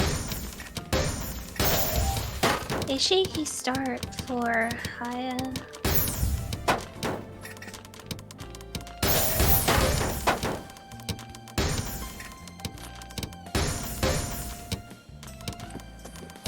Waito, yes, basically. We are just friends who have a tournament and we wanted to stream it on Twitch for other people in our community, basically. Yeah, so this is the final 6 of the tournament. There was 16 participants in the tournament, and so we are streaming it so that we have anyone who wants to watch it who's not in this voice call or in the lobby of the game can watch the tournament. And also, so that afterwards, anyone who isn't around right now can watch it with the VOD. And back to tied. We have seen it back to tied at 7-7.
Mira and Riven, who are the main people who've been commented, are S rank, so that's not that bad above A+, but I'm glad you're learning. Yeah, I know Flower Petal is S right now. Roven is also S. I am S+ at the moment. A couple of people from earlier, the Kaza, who's in 4th place, also is in S. And I think Cat is, I don't want to say for Cat, but I think they're either S- or S. last night. You're in the S+? It's last night. S last night, alright, yeah. Congrats! Gotcha. So yeah, we are all, like, the top 5 players are S ranked, and then we have a lot of A ranked players, some A ranked players, and some lower ranked players too. It's just really, it's a for fun tournament, you know, anyone's allowed to play. Had a lot of fun with the earlier matches, even though they weren't necessarily top tier games. So we figured the top tier games would be the ones in the final 6, which is why we're streaming it.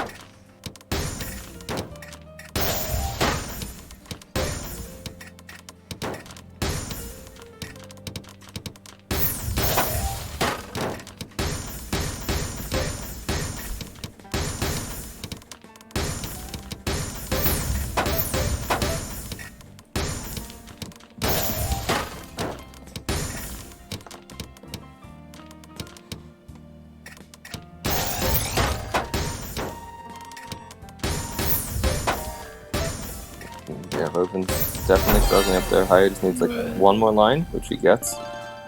And it's an 8-8 game. We are This is in ridiculous. the final stretch here. These next couple games are going to be super important to see who breaks the tie first. And more important than who breaks the tie first, it's going to be who gets a 2-game lead first, because that will really set it apart if that is to happen. If not, we're looking at a final round of 10-10, which would be incredible. And I mean, as a commentator, I'm hoping for it. I know both these players are hoping they can pull ahead and not have to deal with that stress, but as someone who's watching, I am so down for it. 9-8? That was a quick game. Yeah, sometimes when you get to higher level Tetrio, like even higher than we are, like U and double S, you'll often see games last only a couple of seconds. It's like, when I say couple, I mean like 30, because a lot of the times it's whoever has a better opening and whoever reacts better to the opening moves is who has such a complete advantage just because of how fast both players can send lines, that the game just becomes who is faster at the opening and who is faster at reacting to the opening, and then after that point you end up with a victor for that round. So as you move to higher level play, you will often see matches that last 30 seconds. It's pretty common. In this game even, you're seeing it's in the clutches, Roven trying to hang on here. If you can pull it back, it would be very impressive.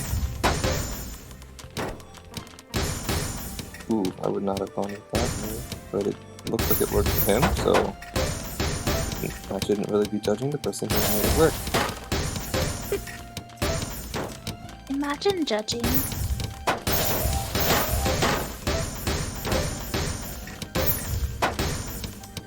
Roven's not in a great situation based on the lines below him, but it is definitely not a bad situation. It's survivable. Compared to where he was. Haya does just need a couple of good sends, and it'll be over though. And Roven is struggling with that misplace. So we do go to the 10-8. Roven is going to need to win the remaining 3 matches, which is very possible, but a challenge if he's going to continue to the final. See if Haya can put him away earlier. Haya has struggled with putting away opponents in the past. If you remember Kaza's game, he won 4 straight at the end of his rounds, which boosted him. It didn't win the game, but in this situation, Haya cannot afford to throw away 4 games, as there are not that many games left.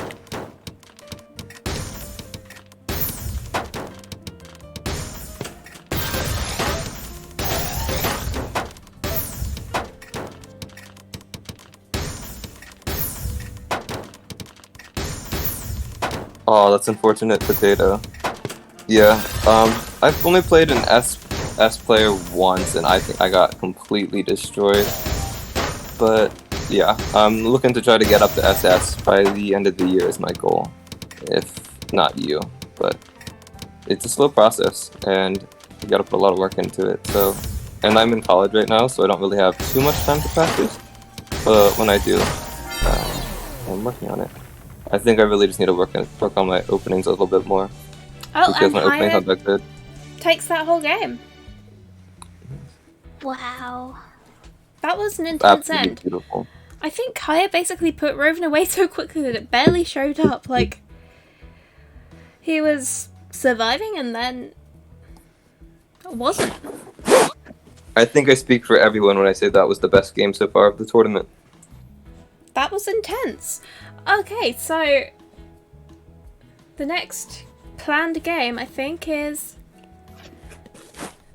you Mira versus Haya. It is, yeah. But The Haya grand will final. probably need a moment to rest after that, I imagine. Yeah, I'd assume If so. Haya is anything like me, her forearms are burning.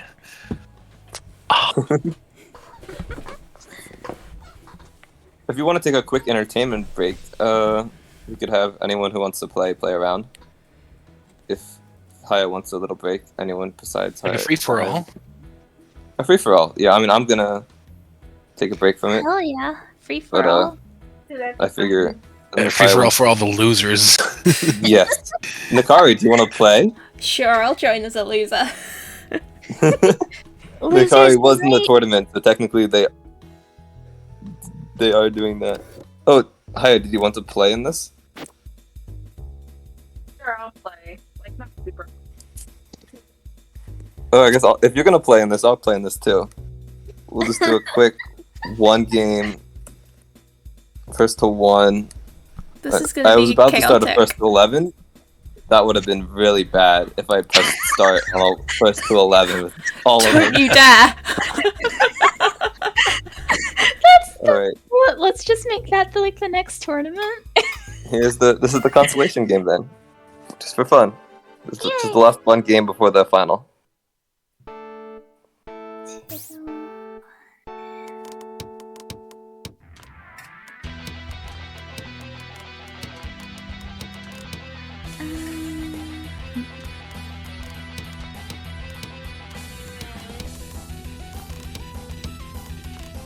The only problem is no commentator for this game. That's alright. We'll all just scream. It'll work. We'll commentate for ourselves. Yeah. I'm playing super well and I'm totally Mira's gonna win. making a lot of misdrops right now. I'm playing so bad. I'm so dead. I'm probably not going to play Modern for the next 3 weeks or something. After this. Until the next tournament.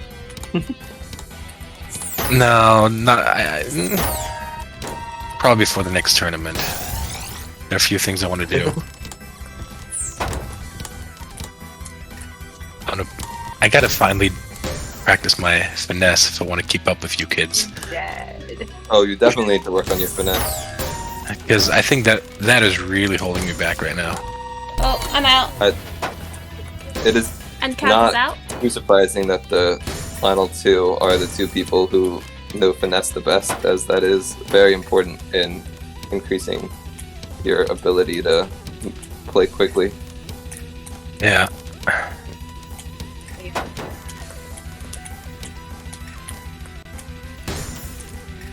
It's not even about having perfect finesse, it's just about having the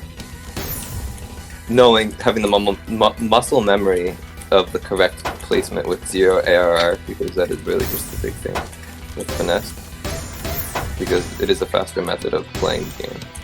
Yeah, I did a bunch of misdrops in the last few games, and that really did me in. Don't worry.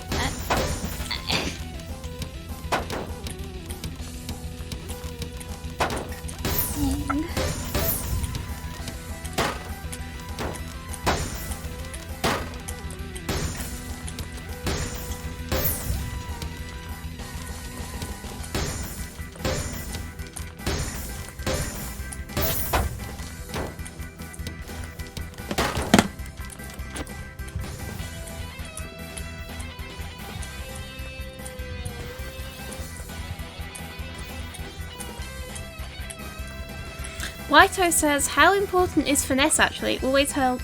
Oh, did you already answer that one? I did not answer how important finesse was. Well, there you go. Now you can. But when you're not finesse busy. is really important. Basically, I don't know how much you know about finesse, but basically finesse is the exact correct placements of pieces, without the least amount of key presses required to do them. And if you're playing high-level Tetris, you need to learn finesse. If you're looking to improve from an A+, probably the best thing I can advise you to do is learn finesse. Yeah. Whoa. That was a very, very messy win, by the way, but it's okay. And that applies to pretty much every version of Tetris too. So this is a modern Tetris, but even if you're playing classic Tetris, finesse matters. Because you want to be able to... Because you don't... It's not that you need to be most efficient, but in the same way as in modern Tetris, but you need to know before the piece even spawns what you need to do to get a piece to a certain place. If you've made it, you said you're A+ so you definitely, that's a really good way to improve past A+. Anyways, I think it's time for our final match, the first of 13. So this is Mira versus Haya. It is. Good luck. You know what the nice part is? I can commentate and I don't have to play. Because my Hey, arm is we're in burning. commentary. My arm is burning. Everyone want to move to spectators? Oh, yes, yeah. I do. There we go. Are you ready, Haya? Haya's not even in the voice chat. I'll ask if she's ready. Alright, I'll see you guys on the other side. Good luck. Good Thank luck. you.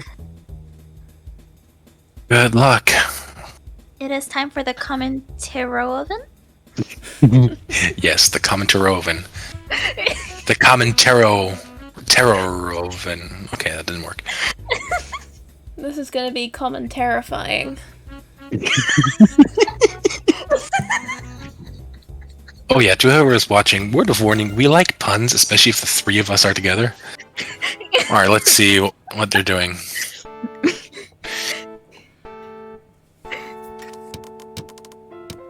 Alright, Aya's going for a perfect clear setup. Mira is not. Mira's just building up a too wide. And just burning it down. Oh, okay, I see what Mira's doing. What is Mira doing? So, Mira's doing the thing I would have done if I had managed to get to the finals. Okay. Which means just not even try to build up much, but just stay ready to downstack at any moment. Which I probably should have done earlier, because that's kind of my strength. Even though I'm lacking all other areas. What would you say are the most important differences between these two playstyles? I think Haya stacks cleaner, but takes longer to make a decision. Which can be a good thing and a bad thing at the same time. Yeah, I mean, Mira already has a much higher... Well, not that much higher now, but when I said that, it was quite a big difference in pieces per second. Yeah, in terms of... yeah, they're both at 1.3 right now, which is chill.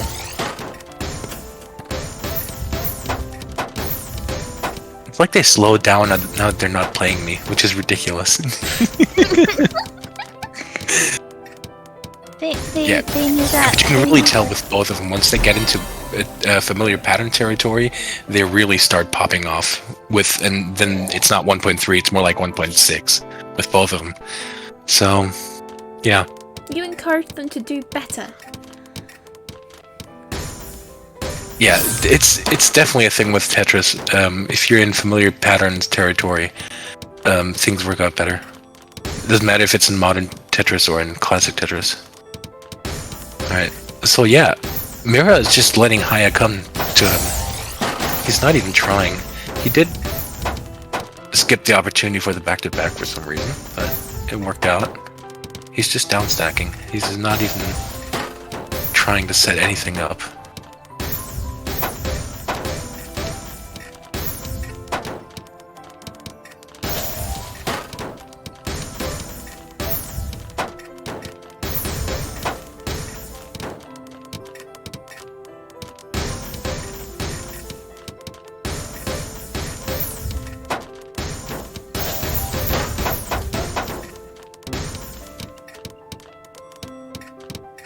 Oh, there's no... Was that intention? Oh yeah, Mira with the misdrop. That's gonna look bad. Oh yeah, it's gonna be hard to get out of that one. But he managed to do it. Aya with her own misdrop, but she clears it away with a good tuck. Oh, this is looking bad for Mira. Yeah, nope, he's done. 2-0 for Haya, which is probably not what people expected. But given how Haya just played against me, I'm not surprised. Alright.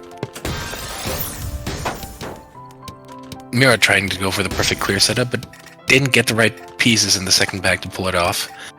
Haya's building bridges. But managed to clear it off, get a nice T-spin.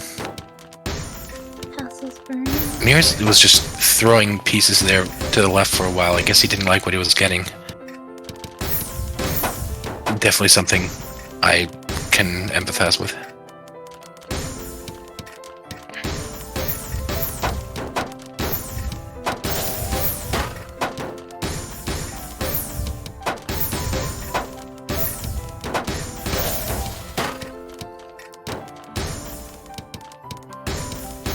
Mira smartly making sure that when he's building up, he doesn't place any additional garbage on the next hole, which is a really good move and something that beginners often forget to do.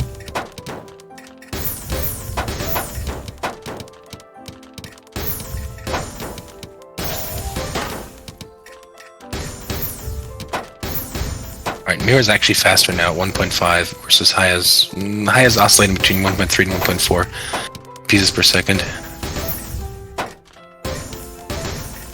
Haya not going for the T-spin setup. That's interesting. Are they maybe trying to play safe against each other? I'm starting to think that this is the case, yeah.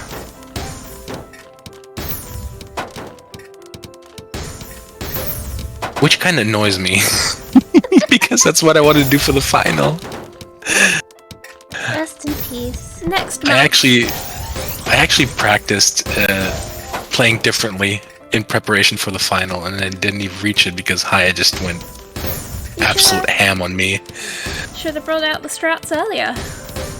I should have brought it out against Haya, but I'm not sure if it would have. I was thinking at the time that it might not have worked as well against Haya, but on the other hand, I don't know. Next time.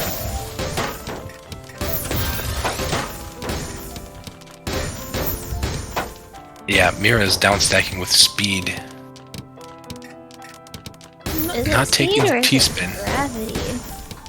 He didn't take the T-spin, and that screwed him over, but it might be the gravity that messed him up, yeah. Yeah, it looks like Mira's having trouble with the gravity since he's so high up. Haya takes another game. Well, this is amazing. I was expecting it to be closer. I was expecting it to be more like the game between you and Haya. Same. Which, yeah, wow, that looked so painful. Ooh, that misdrop though. The misdrop, but he fixes it nicely. Oh, commit to the T-spin. He didn't look that he wasn't getting a T-spin in that bag. Mira's been committing to a lot of T-spins in this game. Whereas Haya's just been playing really clean. And which is kind of ironic because earlier Mira was commenting about how Kaz is committing too much to the T-spins to the detriment of his board health. And now Mira's kind of doing a similar thing. Commentator's curse. Commentator's curse, yeah.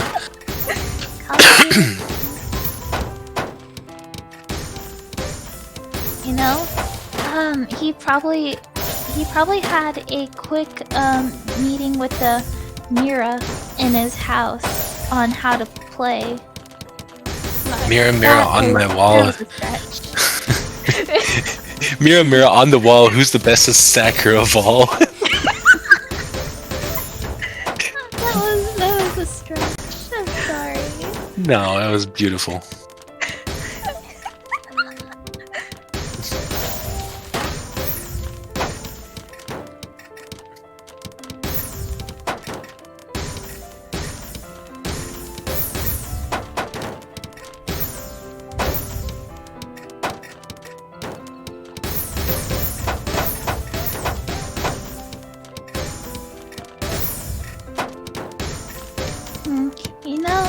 watching this game, it makes me kind of want a really good combination sandwich. Oh no.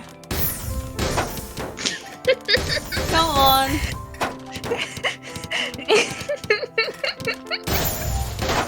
Oh no. That's really ominous. What? Like a good combination sandwich, you know? Oh, sorry, I thought that was the setup. No. That's like there's gonna be something really bad coming. I'm sorry. I'm so sorry, I didn't like pass. I see it now. I was like, what's the combination gonna be?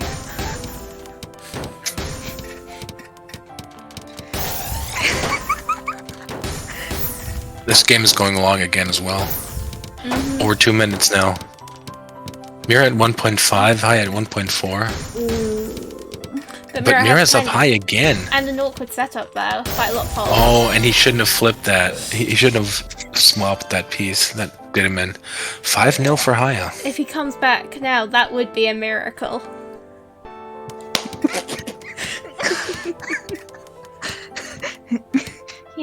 I think Mira, he needs a miracle right now.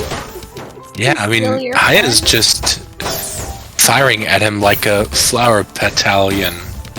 Nice. Well, I mean, she is a very talented player. What? You know, it shouldn't be a surprise that the three of us commentating what happens. Just a lot of puns. What even is Mira stacking right now? Did he take that not building up to anything a bit too far? Yeah, I'm starting to think that might be it. Because that's a really awkward setup there. Is he gonna be able Yeah, he's committing to things where I'm not sure why. Just Ooh, about that was survived close.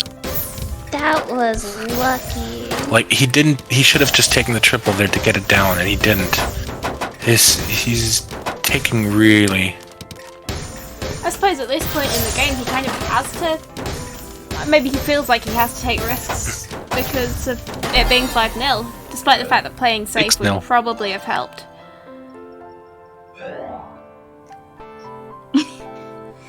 6-0, and this is first to 13, so we're nearly halfway if it continues as it is. If Mira starts winning now, we may have a lot more games to go. I can't do the maths right now. Yeah. Oh, Mira. Okay, Mira's down second in speed now. 1.8 PPS, which is... Jesus Christ. I guess Mira's changing it up now. The thing is...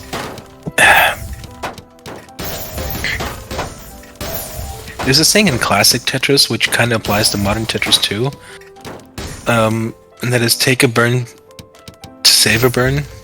Because in classic Tetris, it's all about trying to be as efficient as possible and trying to do as few line clears as possible that are not Tetrises.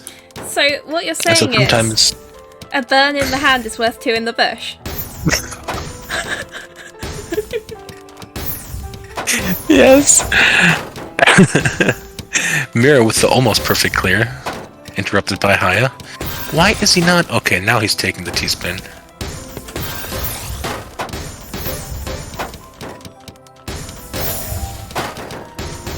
Yeah, Mira's really turning it up now. There we go. First game, first one for Mira, so it's 6-1 for Haya now. Total. You know...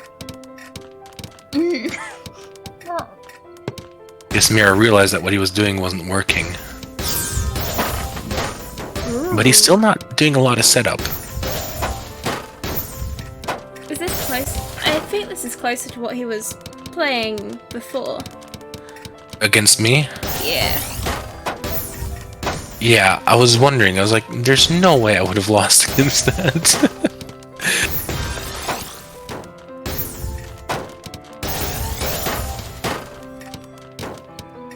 Okay, that misdrop hurt. It was like painful to watch. But he manages to pull through, gets it cleared, well is open.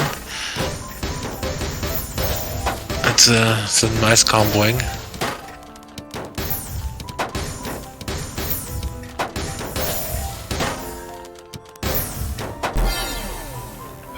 Ooh. There we go. A Yeah. comeback. Yeah, it really looks like Mira is switching it up a bit. Playing a bit less to go for all the... Was that a misdrop there? That was definitely a misdrop. That's not... Could have been a That's setup. not- You never know with modern. I mean, that's true, but I don't think that was a setup. Because he's just doing a quad well. You know, maybe he's just maybe the mirror on the wall told him to do that. You know, it's like a genius 10 brain strategy.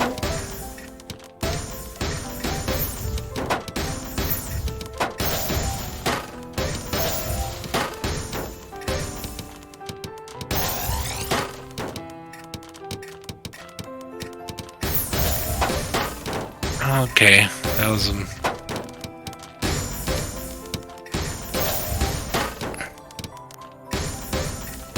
yeah, but it looks like Mira's committing less now. And that might be why he's starting to win a few. Not this Haya one. takes this one, yeah. Yeah, 7 to Haya, 2 from Mira. This is...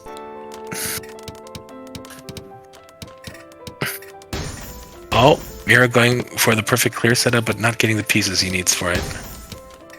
Haya apparently as well, but she instead cheesed the board. But it is cleared up now. And Haya is not liking the pieces she's getting.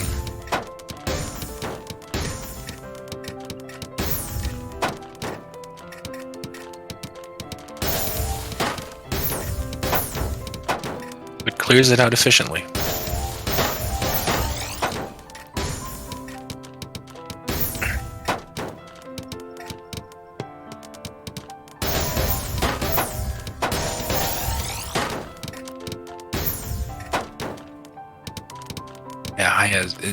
Mira has definitely turned up the speed as well. He's at 1.6, 1.7 now. I've Whereas, still been hovering 1.3 to 1.4, which is where she was at the start. yeah. Holy What was she getting crap, against me? Also roughly that, right? I think it's something, yeah. Oh, nice double Tetris there from Mira. Oops.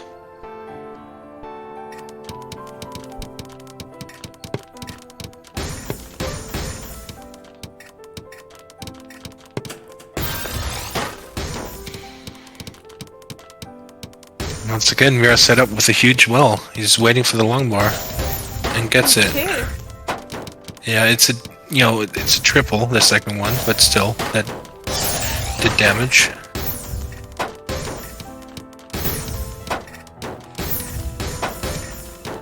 His board was so full a second ago. It's like the pieces did a Mira vanishing act. Oh my god!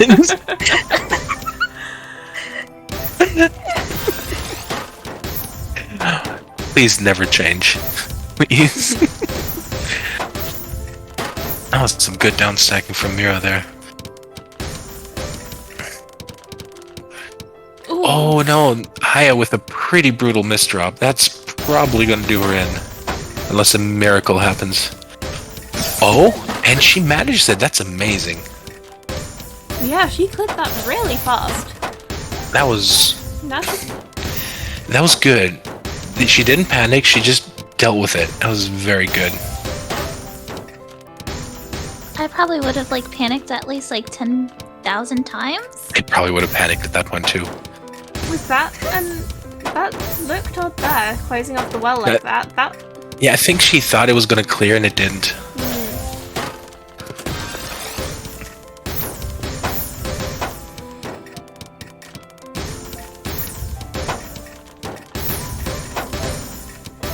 back down to garbage level now, so... Yeah. With another misdrop.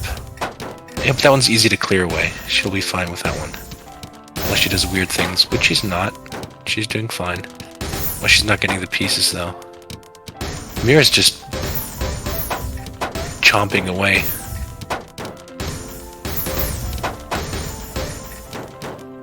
It's really interesting to watch them play. Like at like this stage. Yeah, it's been interesting to see how their strategies have changed. Well, how Mira's has changed. Have you noticed any change in Haya's strategy? No, not really. I was about to say I'm not like really like smart like Tetris player yet. But I didn't really notice any change with Haya. Okay, good, because I didn't either, and I was thinking, is this just me being... Ooh. Ooh. Haya doing acrobatics. Oh dear. You know, That's she's gonna be really tough. Haya up there.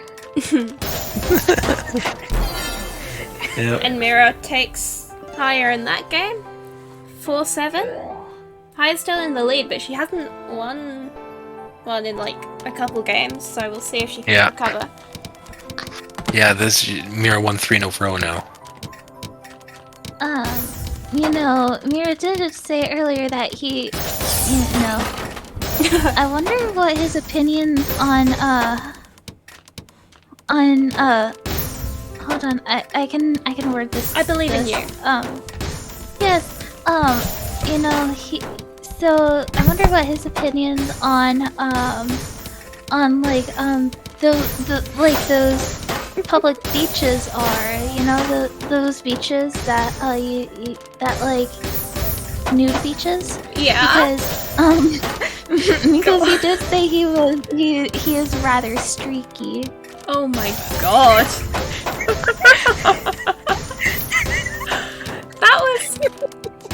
That was so good. That's impressive. That was really good.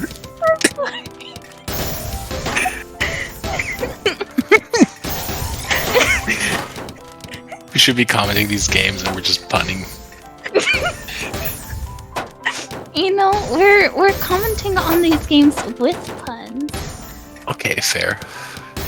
They're gonna rewatch this VOD afterwards and gonna be so disappointed. It's okay, they have worse bits to be disappointed with. I mean, what were they This is great. expecting when, like, the three of us just kind of, like, happened to be in the same voice chat? Ooh, that was a really risky move from Mira, and it almost worked out. Placing that J upright. Breaks the streak, though. Yeah. 8-4 for Haya. Haya finally forced Mira to put some clothes on. Yeah, both of them going for the perfect clear setups. Mira gets it. Haya does not, and has to suffer through the damage. Oh, and does an early swap. That really hurts. An early swap? Yeah, swapped at the wrong time with the whole piece. Yeah, there's no way to survive that. 8-5. 8 for Haya and 5 for Mira. And Mira going for the perfect clear setup again and gets it. Dang. Haya was set up for just with the quad well. And has switched wells. And has the well open.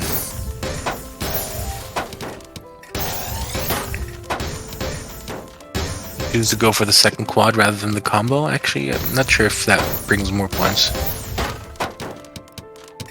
Yeah, Mira's laying it on. Okay, now the double quad from Haya. That sent him up. Oh, that worked. 9-5 to Haya. Very nice. Just 4 more games for Haya. And, 8 more games Maths, for more games for Mira. Oh, he almost got the perfect clear, but misspun the piece. So sad. There, that is. Both of them pretty low. Just,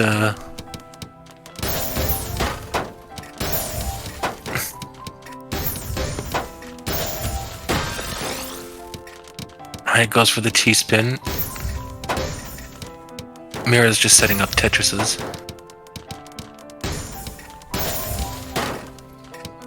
Mira's got some whack parity, but managed to clear it out. And yeah.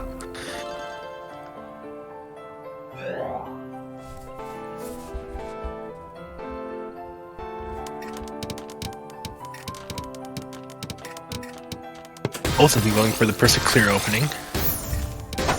Neither of them be able to get it. And that's pieces, no mistake. I mean, like, couldn't get the perfect clear because they didn't have the right pieces, or did they fuck it up, or? No, they didn't get the right pieces. Okay. Because it's RNG dependent on the second bag you get of pieces. Ah, right. Mm-hmm. And if you don't get the pieces in the right order, you can't do the perfect clear. Haya takes another. Oh, this is 10 for Haya, 6 for Mira. 3 more for Haya, and more than 5. 7. 7 more? Yeah. Yeah, see, here's what happened. If you watched what Mira was doing, he was trying to set up the perfect clear, but in the second bag he didn't get the J piece in the right order that he needed it to do it.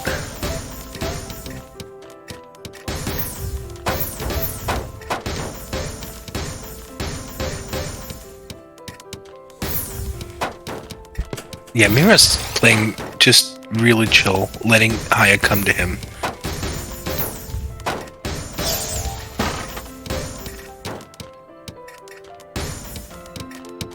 I mean, kind of what he was saying. So it's gone back to the first strategy? No. The first strategy wasn't that safe because it was overcommitting.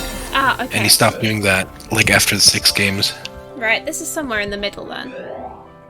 Yeah, if you discount the first 6 games after Mira changed strategy, it's at 7-4 for Mira now. So it'll be interesting to see how it ends.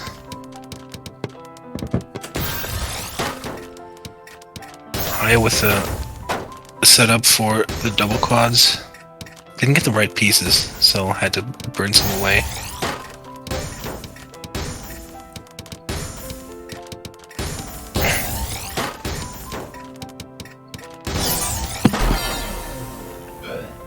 Yeah, I wasn't clearing that very well.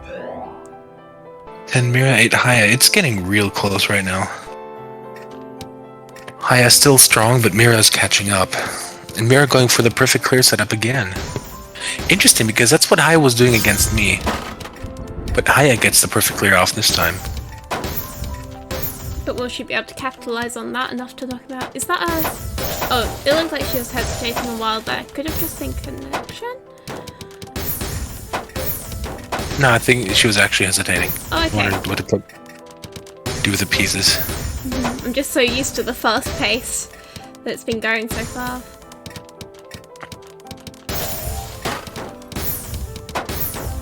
And Haya's not getting the pieces she wants.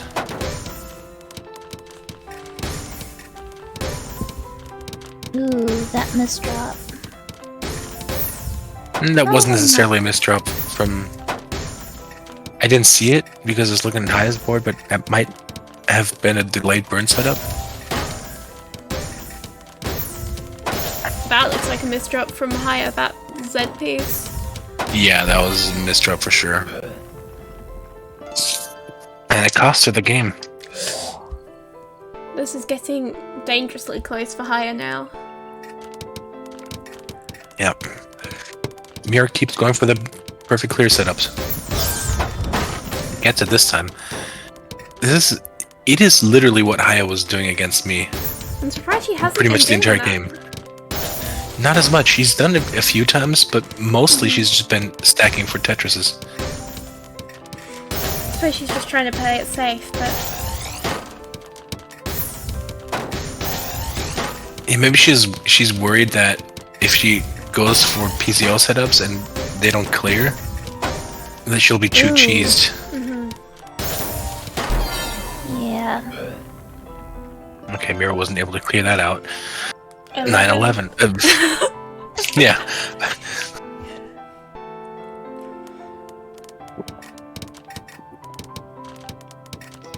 take this moment to, you know... Yeah, I went for the perfect clear setup, didn't get the pieces, but managed to take a T-spin out of it. It's almost like Haya's spent somehow. I don't know, it's hard to say. I think she has played more games than Mira, so I mean it would make sense. For sure. Imagine if you were playing now, you would be wanting to cut off your arms. Yeah, that's about right. Haya's probably just like... Haya's not getting the pieces she wants. Would having prosthetic arms make you better at Tetris? Like, if it was Not sure really if you have the advanced same ones. control. Okay, fair.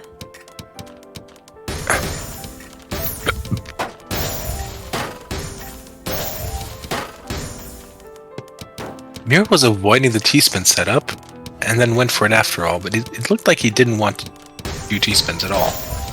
Interestingly. And then misdrop, but that's a different story. I'm not sure if he just threw that piece over there to get it out of the way, or if that was a misdrop because he mislooked. Ooh, Haya also misdropped there. That's really going to be rough. Oh, that's a rough area, rough place to misdrop. 10-11. Perfect.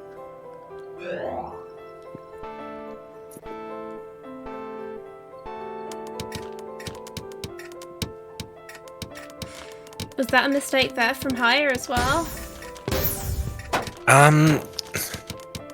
I think so. It could have been a platform setup, but it doesn't look like it was.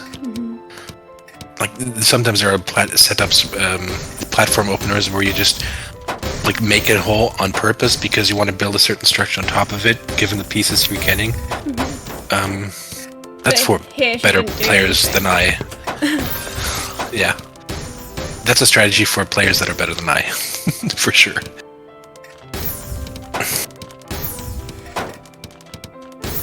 I think I prefer really classic. Way too many strategies here. Oh, you got strategies in classic too. It's just they're different. They don't have the funny names. Are you sure? You've got the Vits and the Cornelian thing, and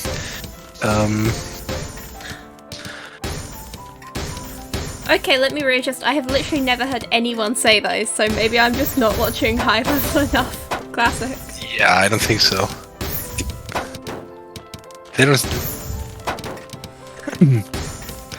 To be fair, you mostly watch me, and I'm not that high level in classic Tetris. No, I have seen some other higher level ones, but maybe I just kind of figured they were saying, I don't know, Tetris language, and didn't bother trying to decipher it. Oh, Haya's really far down. Haya's far down. Mira's just clearing. Yeah, but that might... He'll be doing that thing, I imagine, where he's gonna use the garbage against Haya. Oh! Yeah, oh, that S misdrop hurts. But he's out of it though. Another one, no, the L misdrop. Oh, that's impressive survival for that. Yeah, it helped that he had the Oh, wow. the long bar held. Now Haya's a bit up and a bit cheesed. Yeah, that's quite the reversal. Yeah, it kind of is. You could say that, like the country that makes Haya's favorite cheese is, or like the area of the province or whatever. I don't know like European geography too well. You could say it's Highland.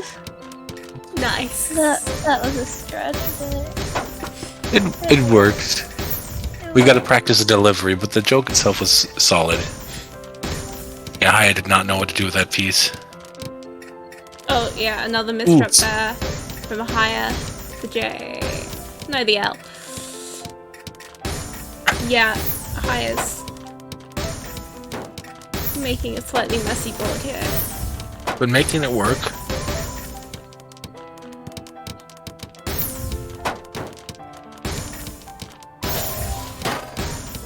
struggling with gravity a bit, I think. This Yeah, I game think has so on too. 3 minutes. 3.5 minutes. Yeah, and if you're not used to the gravity, it can get pretty intense. Ooh. 11-11. Alright, now we're tied. 11-11. This is the first time we've been tied all game. And it's right near the end. Alright, both going for perfect clear setups. Haya gets it first. Mira didn't get the right patterns to do his. Mira's got kind of a spire building up there, but he's building up around it enough. Yeah.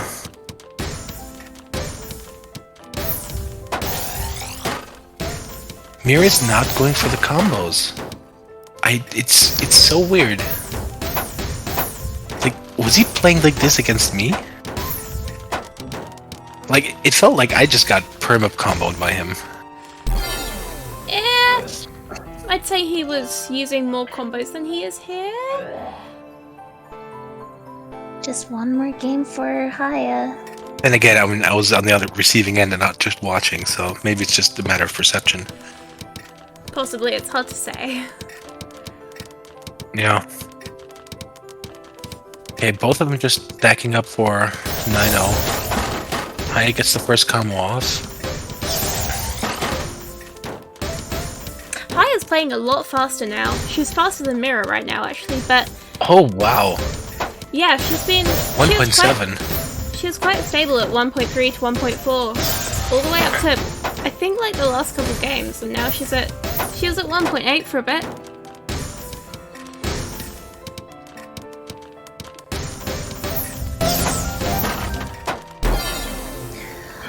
Oh my gosh. Right, whoever wins this game wins. This is... Hype. This is gonna be so close. And Haya's just going for 9-0. But not getting the pieces she wants.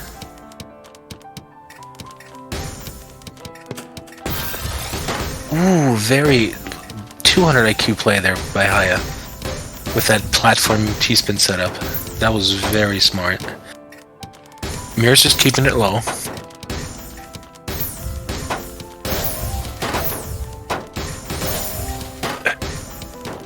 I'm not sure if Haya missed the spin or didn't go for it. But that was a perfect S-spin opportunity.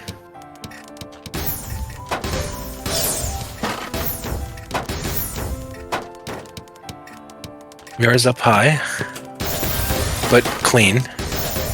It's an open well. Now Haya's up high, relatively clean, but with a closed well. And well is open. Mira's down in the bottom. Mira's down in the bottom. Mira with the line dependency. Haya trying to open the well, gets the well open, gets the long bar, holds it in there. Mira closes his well right the wrong second and opens it again. Mira managed to downstack. Haya's up high again. Doesn't like the piece she's getting. Has just a little bit of well that she needs to close and blocks it off again. That's gonna be a problem if Mira does anything. But Mira misdrops the thing and Haya wins! Oh my god! Wow, that was incredibly close. That was amazing. Mira's comeback there was amazing. Look at those line counts. That's incredible. Oh so god. I'm amazed that Haya managed to win with... I mean, that's still quite a... That's 80 more lines that Haya got sent compared to Mira. Yeah, so I'm guessing we'll interview Mira first. Yeah. Alright, first interview is Mira. Hi. Hey there. Congratulations on getting second place. You put up a real good fight. What do you mean? It's not over yet. Oh, that's that's right. Yeah. That's right. It's a bracket reset. Oops. Yeah. Oh yeah, that's right. We're doing another sorry. first to how much? 5 is what we said. First to 5. Okay. I figured that after a big one, we wanted to like not do the same thing and have it be a huge. That's right. 13. But I mean, I completely forgot about the to do bracket another reset. first to 13, I'd do it, but I feel like that's not what wants to be done. Oh right. You know? Right, I completely. I'm so. Ooh, wow, I remembered that completely was forgot. happening. I didn't about the bracket realize. reset. Thought about like the GG is just amazing. yeah. Those are really So you two are playing against each other again? Yes, because Okay. I've only lost one game. It's a double Right. elimination tournament. Okay, I see. Sorry, I mixed up. Ugh, think. I really wanted to complete that comeback though. I dropped the ball early and never was able to recover from it. Yeah, I will ask you about that in the post-game interview. Yeah, Haya, are we doing first to 5 or first to 13 here? The grand final rematch.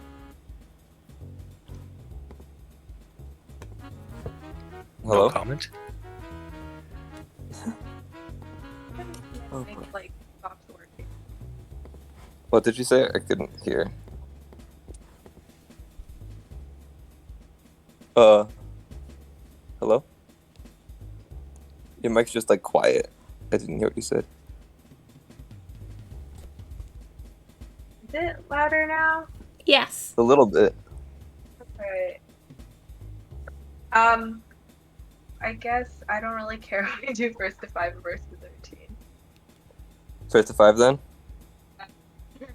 Okay, we'll do first to 5 to keep it short for those viewing it. Alright, you ready? Yeah. Alright. We'll see you after. 2 hours this. 47 minutes already. Well, some of that was beforehand, but so I think we've got about 2 hours 15 of actually playing, if we don't count the practice match. Right, gotcha. Oh, I should switch back. There we go.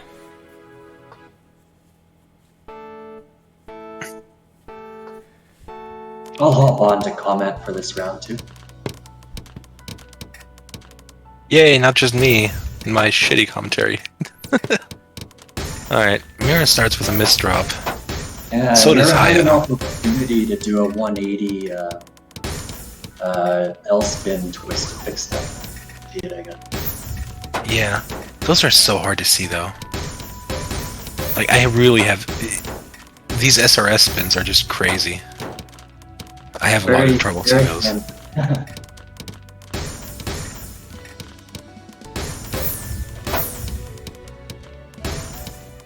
So far, oh, there were some connection issues on Haya's.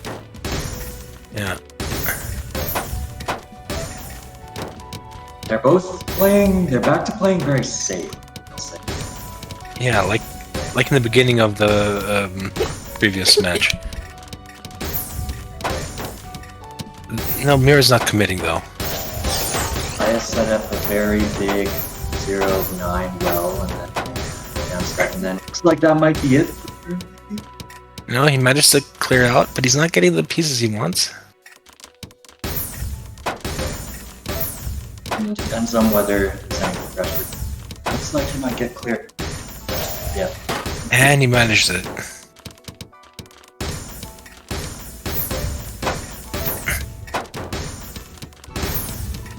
IS slightly cheesy.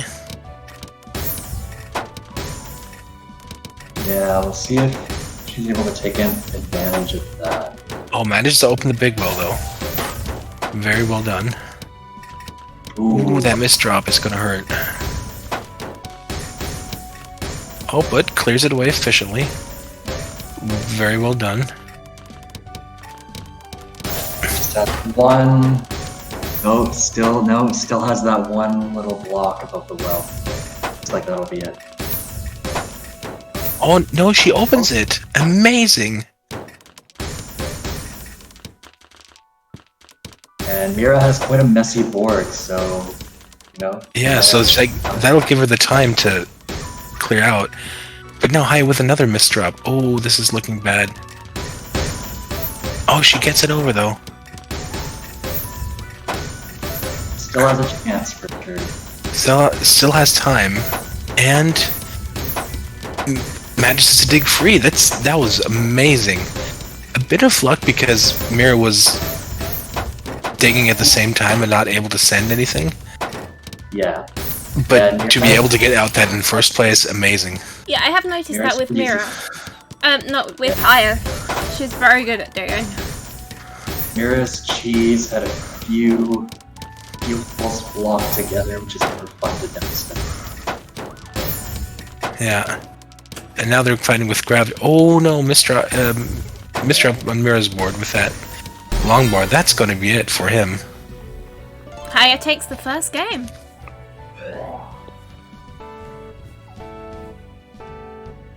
This looks Also, like hi Kaz. I don't think I've ever heard your voice. Oh, Haya does. But no PC. No PC, and not sure what you... And no backup strategy. Oh no, figures it out. There's a nice T-spin setup. Yeah, often you can move to a nice 6-3 stack from a PCO, but not this time.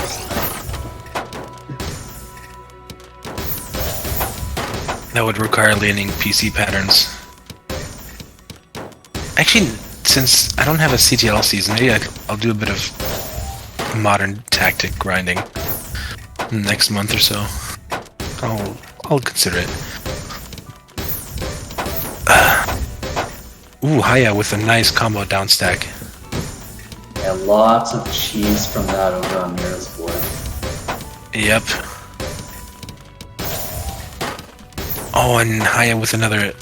Haya's doing a lot of like L and J misdrops. Yeah. That might be the fatigue setting in. Yeah, they've both been playing quite a few games. I mean, this is essentially a first to 18. Which I think is slightly insane. Yeah, since they were tied, it kind of is.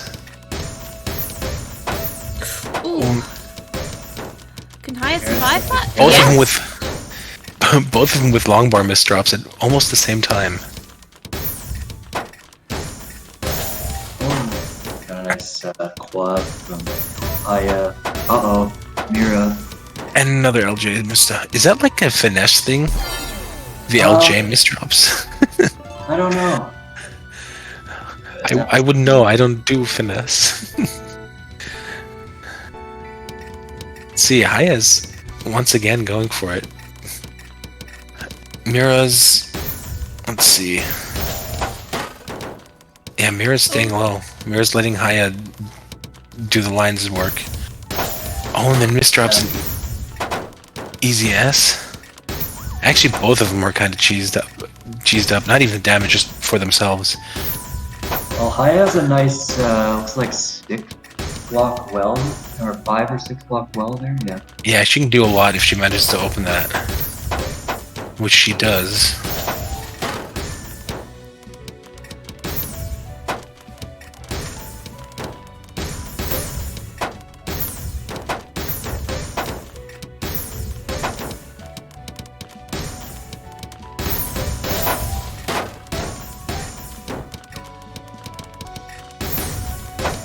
I think I have seen a change with Haya. Haya's much more likely to commit to just throwing something into a well, even if it's not a fitting piece, than she would have before. Mm-hmm. She's also playing just slightly faster. Yeah. That's yeah, Mira's just going for 9-0 once again. Oh, not even. He's just for a 6-line PC setup, but it didn't.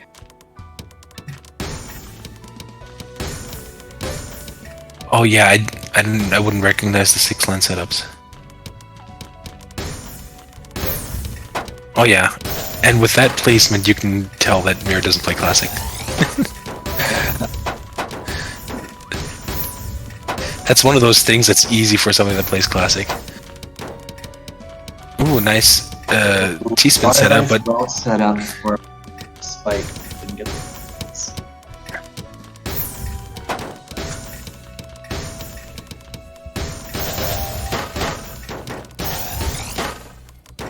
Haya has a very clean stack of no eyepiece in sight. Oh, there's one. Yeah. Now has to jump through some garbage, which he does efficiently. Ooh, that's gonna hurt Mira. Yeah, I think Mira might be. Oh, maybe not. Oh, he managed to keep. Oh, he almost kept his well open. Oh no. Mira's over. 3-1 to higher. He probably didn't see it in time that he could have done it without closing the well. Yeah. But it's hard to see that at runtime. So I understand it. I just stacking for 9-0. Gets a double. Was it a double quad? Yeah, it was. Oh, I had a nice opportunity for a T-spin donation followed by a quad, but didn't take it. Opts to be a bit cleaner or safer maybe.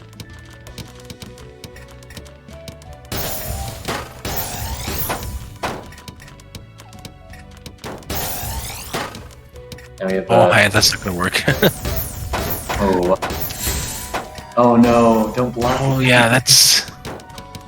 Oh well. Yeah, that was an unfamiliar tuck setup, and she didn't know how to resolve it. But managed to open. Oh, there we go.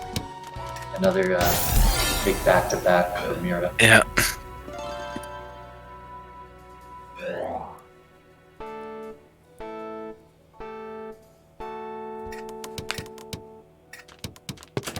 Mira more or less doing, you know, a 40-line game opening every time, it seems.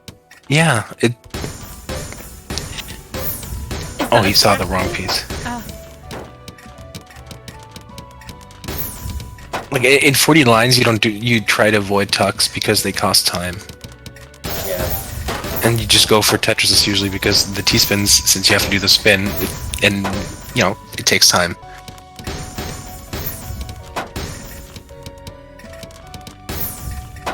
If you look at the current 40-line world record, it's all just 5-4 Tetrises and a few miscellaneous line clears.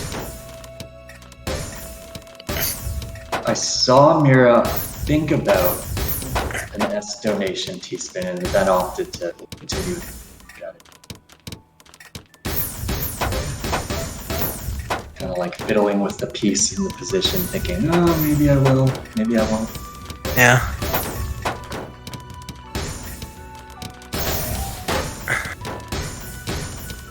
But Mira's really been avoiding them, which is weird.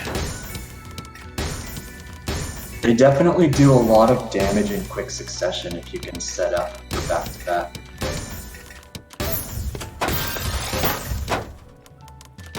Much more efficient than Tetrises. Yeah, because you need less Minos on the board. Yeah.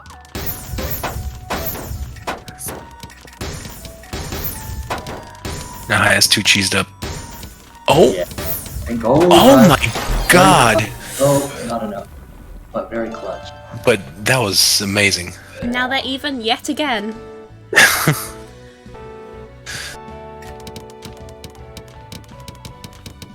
Oh, now Mira's going for a PCO setup. Yeah. Look at the interest. Oh, one piece off. Oh well. Yeah. I just set up for the back-to-back quad. Yeah, Mira's PCO is a bit slow, which allowed Haya to get in quite a bit of damage. Yeah. You can tell he's not as comfortable with the PCOs as... Actually, Haya, even. Yeah.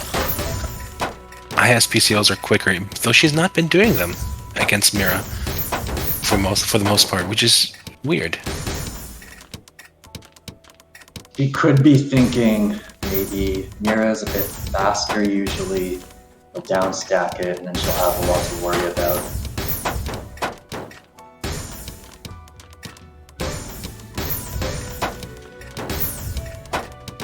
Oh, really I could have bad placed that birdie S attempt. differently for the. I could have placed that S differently for a platform T-spin setup, but Still a very close match, much like the previous. incredibly close. Like this could still go either way. Mira didn't get the PCO. I just with a double quad again. Could have built up for a Tetris there on Mira's part, but decided to take a triple. It's a double Tetris.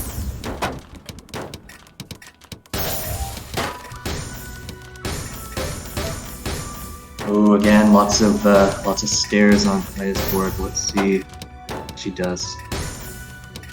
Misdrops the long war for one. Unless that's a 5,000 IQ setup that I can't comprehend. Not this time. Oh no. Nope. No, it's closed. There's no way. And She's not getting the piece for it. congrats to Mira Vanna. He managed to pull it off after all. Well, that means we gotta interview Haya first. You wonder what a first to 13 might have. Yeah. Well, all right. that pushed me to the limit. That's for sure. All right. Haya up first for the interview. Haya first? Yep. Okay.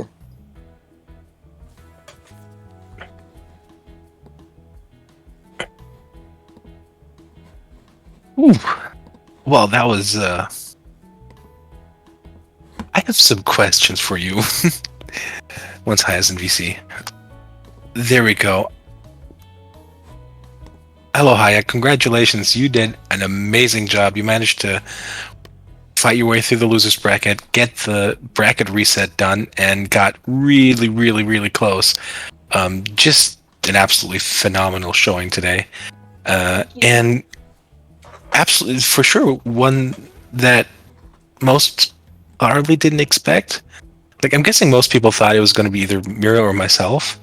And then you kind of came out of nowhere with just an absolutely, again, just fantastic play. Yeah. How do you feel? Me too. Like, going into this, I was like, oh, I don't even know if I won against sorry. But, like, I think that was definitely how I felt, like, maybe a couple days ago. But then, like, just like yesterday, I think I kind of figured out like how to like play better in versus, and then I was like, oh, maybe I have a chance. And yeah, so it was really exciting to make this far. Yeah, we did see you switch up strategies a few times as well. For example, against me, you used a lot of perfect clear openings. You didn't use them a lot against Mira.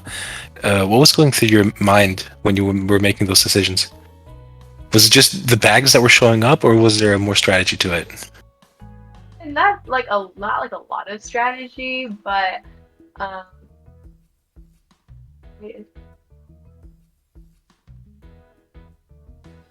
guess it's Is what was showing up, mostly. Yeah.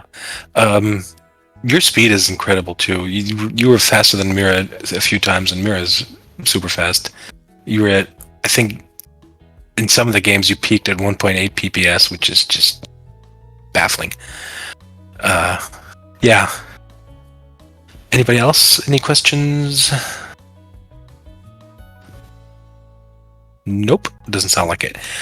All right. Again, very well played, and it very well deserved that you got into the finals. And I'm excited to see your trajectory and see how you do next month. GG's. Mira, your turn. Yo! Congratulations. Thank you. In a way, it was you were kind of the expected winner. But I wasn't lead, so it does make sense. And I did kind of manhandle all my way to the final. So, I mean, I understand, yeah, going into the final, I definitely felt like I was the favorite. And that might have been my problem, is I also thought I was the favorite.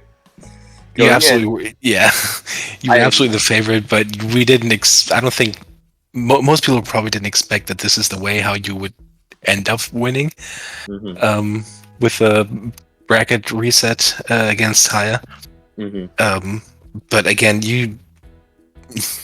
your trajectory in the past months has been amazing as well, of course. You did switch up your strategy quite a few times. Yeah, I definitely did. The one I really noticed was in the first final game, after Haya just took the first 6 games, you changed it up. You seemed to, I don't know, you were kind of committing to T-spins where you weren't getting the pieces in the first 6, and you just stopped doing that. So much so that in the later matches, you kind of actively avoided even obvious T-spin setups, even though you could have just done them. Yeah. It's actually funny. I've noticed with myself, like, I'll tell you this story, it's a funny story. Recently I've noticed I'm a very, very streaky player when it comes to Tetris. I kind of have another gear in me that, like, it's hard for me to get to, but when I get there, I do pretty well in it. What I was really impressed with Haya is that she defeated this other gear of me after I had come back and held her own and ended up beating me in the first finals match, which was really impressive to me because I had gone with this other mode and I was so confident that I was going to come back and win it, but I just couldn't eliminate Haya in so many of these matches where I'm like, okay, this line's end is going to end the game. And it just never ended the game, and I was so impressed by that. Yeah, there's some impressive counter garbage stops and stuff that Haya was doing for sure. Yeah. Yeah.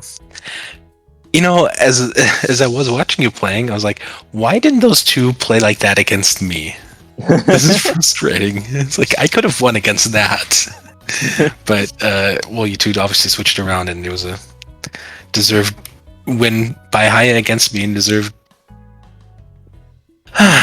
It was so close. I think overall it was a deserved win once you did switch gears, but my God, was it close. Yeah. Just absolutely amazing. Well, congratulations. You did manage to get the expected win, but you really, really had to fight for it, and I think that's a good thing. How do you feel? I feel good. I'm looking forward to next month because I don't think it'll be such an expected win when we get there. Well, Haya's probably going to grind a lot more. Oh yeah, I have a lot of people in this tournament to do better. I mean, Haya is obviously the most obvious threat to my title next month, but I feel like there's a lot of people who could put in some good grinding and work on a couple things, and if they figure a couple things out, they could go a long way. Like for you, with your finesse, if you get that down, you're a whole nother level of threat. Especially Kat, if Kat's PBS improves, he becomes such a threat too. Like just because of how great he is at some of the openings and setups. So like I'm really excited for the direction NS Tetris is heading. Yeah, I think it's generally great to see. Like just a few months ago, the expected winner would have been, well, I guess me. And there would have been no doubt about that. And I just really, really like seeing that that's not the case anymore. Yeah. I had a lot of fun. Also, CTL is on break for the Classic Tetris World Championships. Oh. So I'm not going to have season games to play in Classic Tetris. Oh yeah. So I don't know. Maybe I'll take that chance to work on my modern a bit. Yeah, if you get that finesse down, I'm telling you, you're scary. I think finesse and some of the setups. Yeah, just like one or two additional setups because I don't have any. I need to work on my setups too. I definitely have some setups that I need to work on. I'd love to learn how to do a T-spin triple setup. I feel like that would be pretty big for my game going forward. Just ways to get me to SS is where I'm trying to head. And I mean, I expect multiple people in NS Tetris to head that direction as well. I'm close. Well, I'm close to 20k at least. Yeah. Alrighty. Definitely. I think we're done. Yeah, I do have the wheel, but I'll do that off air because this went long. Yeah, gotcha. Also, how would that work since Akari is streaming? I'm not even sure if that would work that well. Yeah, it doesn't matter. I'll do it off. I'll do it. Yeah, doesn't matter. Yeah, that works. Yeah. Well, yeah, probably that's actually how long I thought it would go, but 3 hours. I'm impressed. Yeah. I mean, that was my. I thought it would go last anywhere between 2 and 3 hours, but yeah. Well, A bit over congrats 3 hours. everyone. Bit over 3 hours, yeah. Because it's really Almost done. impressive how... I'm glad that... Well done, Mira, for putting all this together, because it was a really fun experience, and it'll be fun to see it again next month. And well done, everyone, for showing up and having such good Tetris skills that make it so interesting. And now we have given the prize to Mira, the sought-after NS monthly winner mask. Blue! Woo! You are now blue. Also, I need to set display role members separately in Discord. Oh, There we go. Now it's looking Beautiful. correct. I'm flattered. Yeah. Don't hold on to it too dearly because I think next month there are a few coming for you. Oh, They want that blue. I expect them to give me a good competition for it next month. Sounds good. All right. Okay, so I think we're done here for this month. So I am gonna take us off air. Thanks everyone for watching. Do we want to raid anybody? I don't know how Or to just do go that. offline? It's just /raid channel name.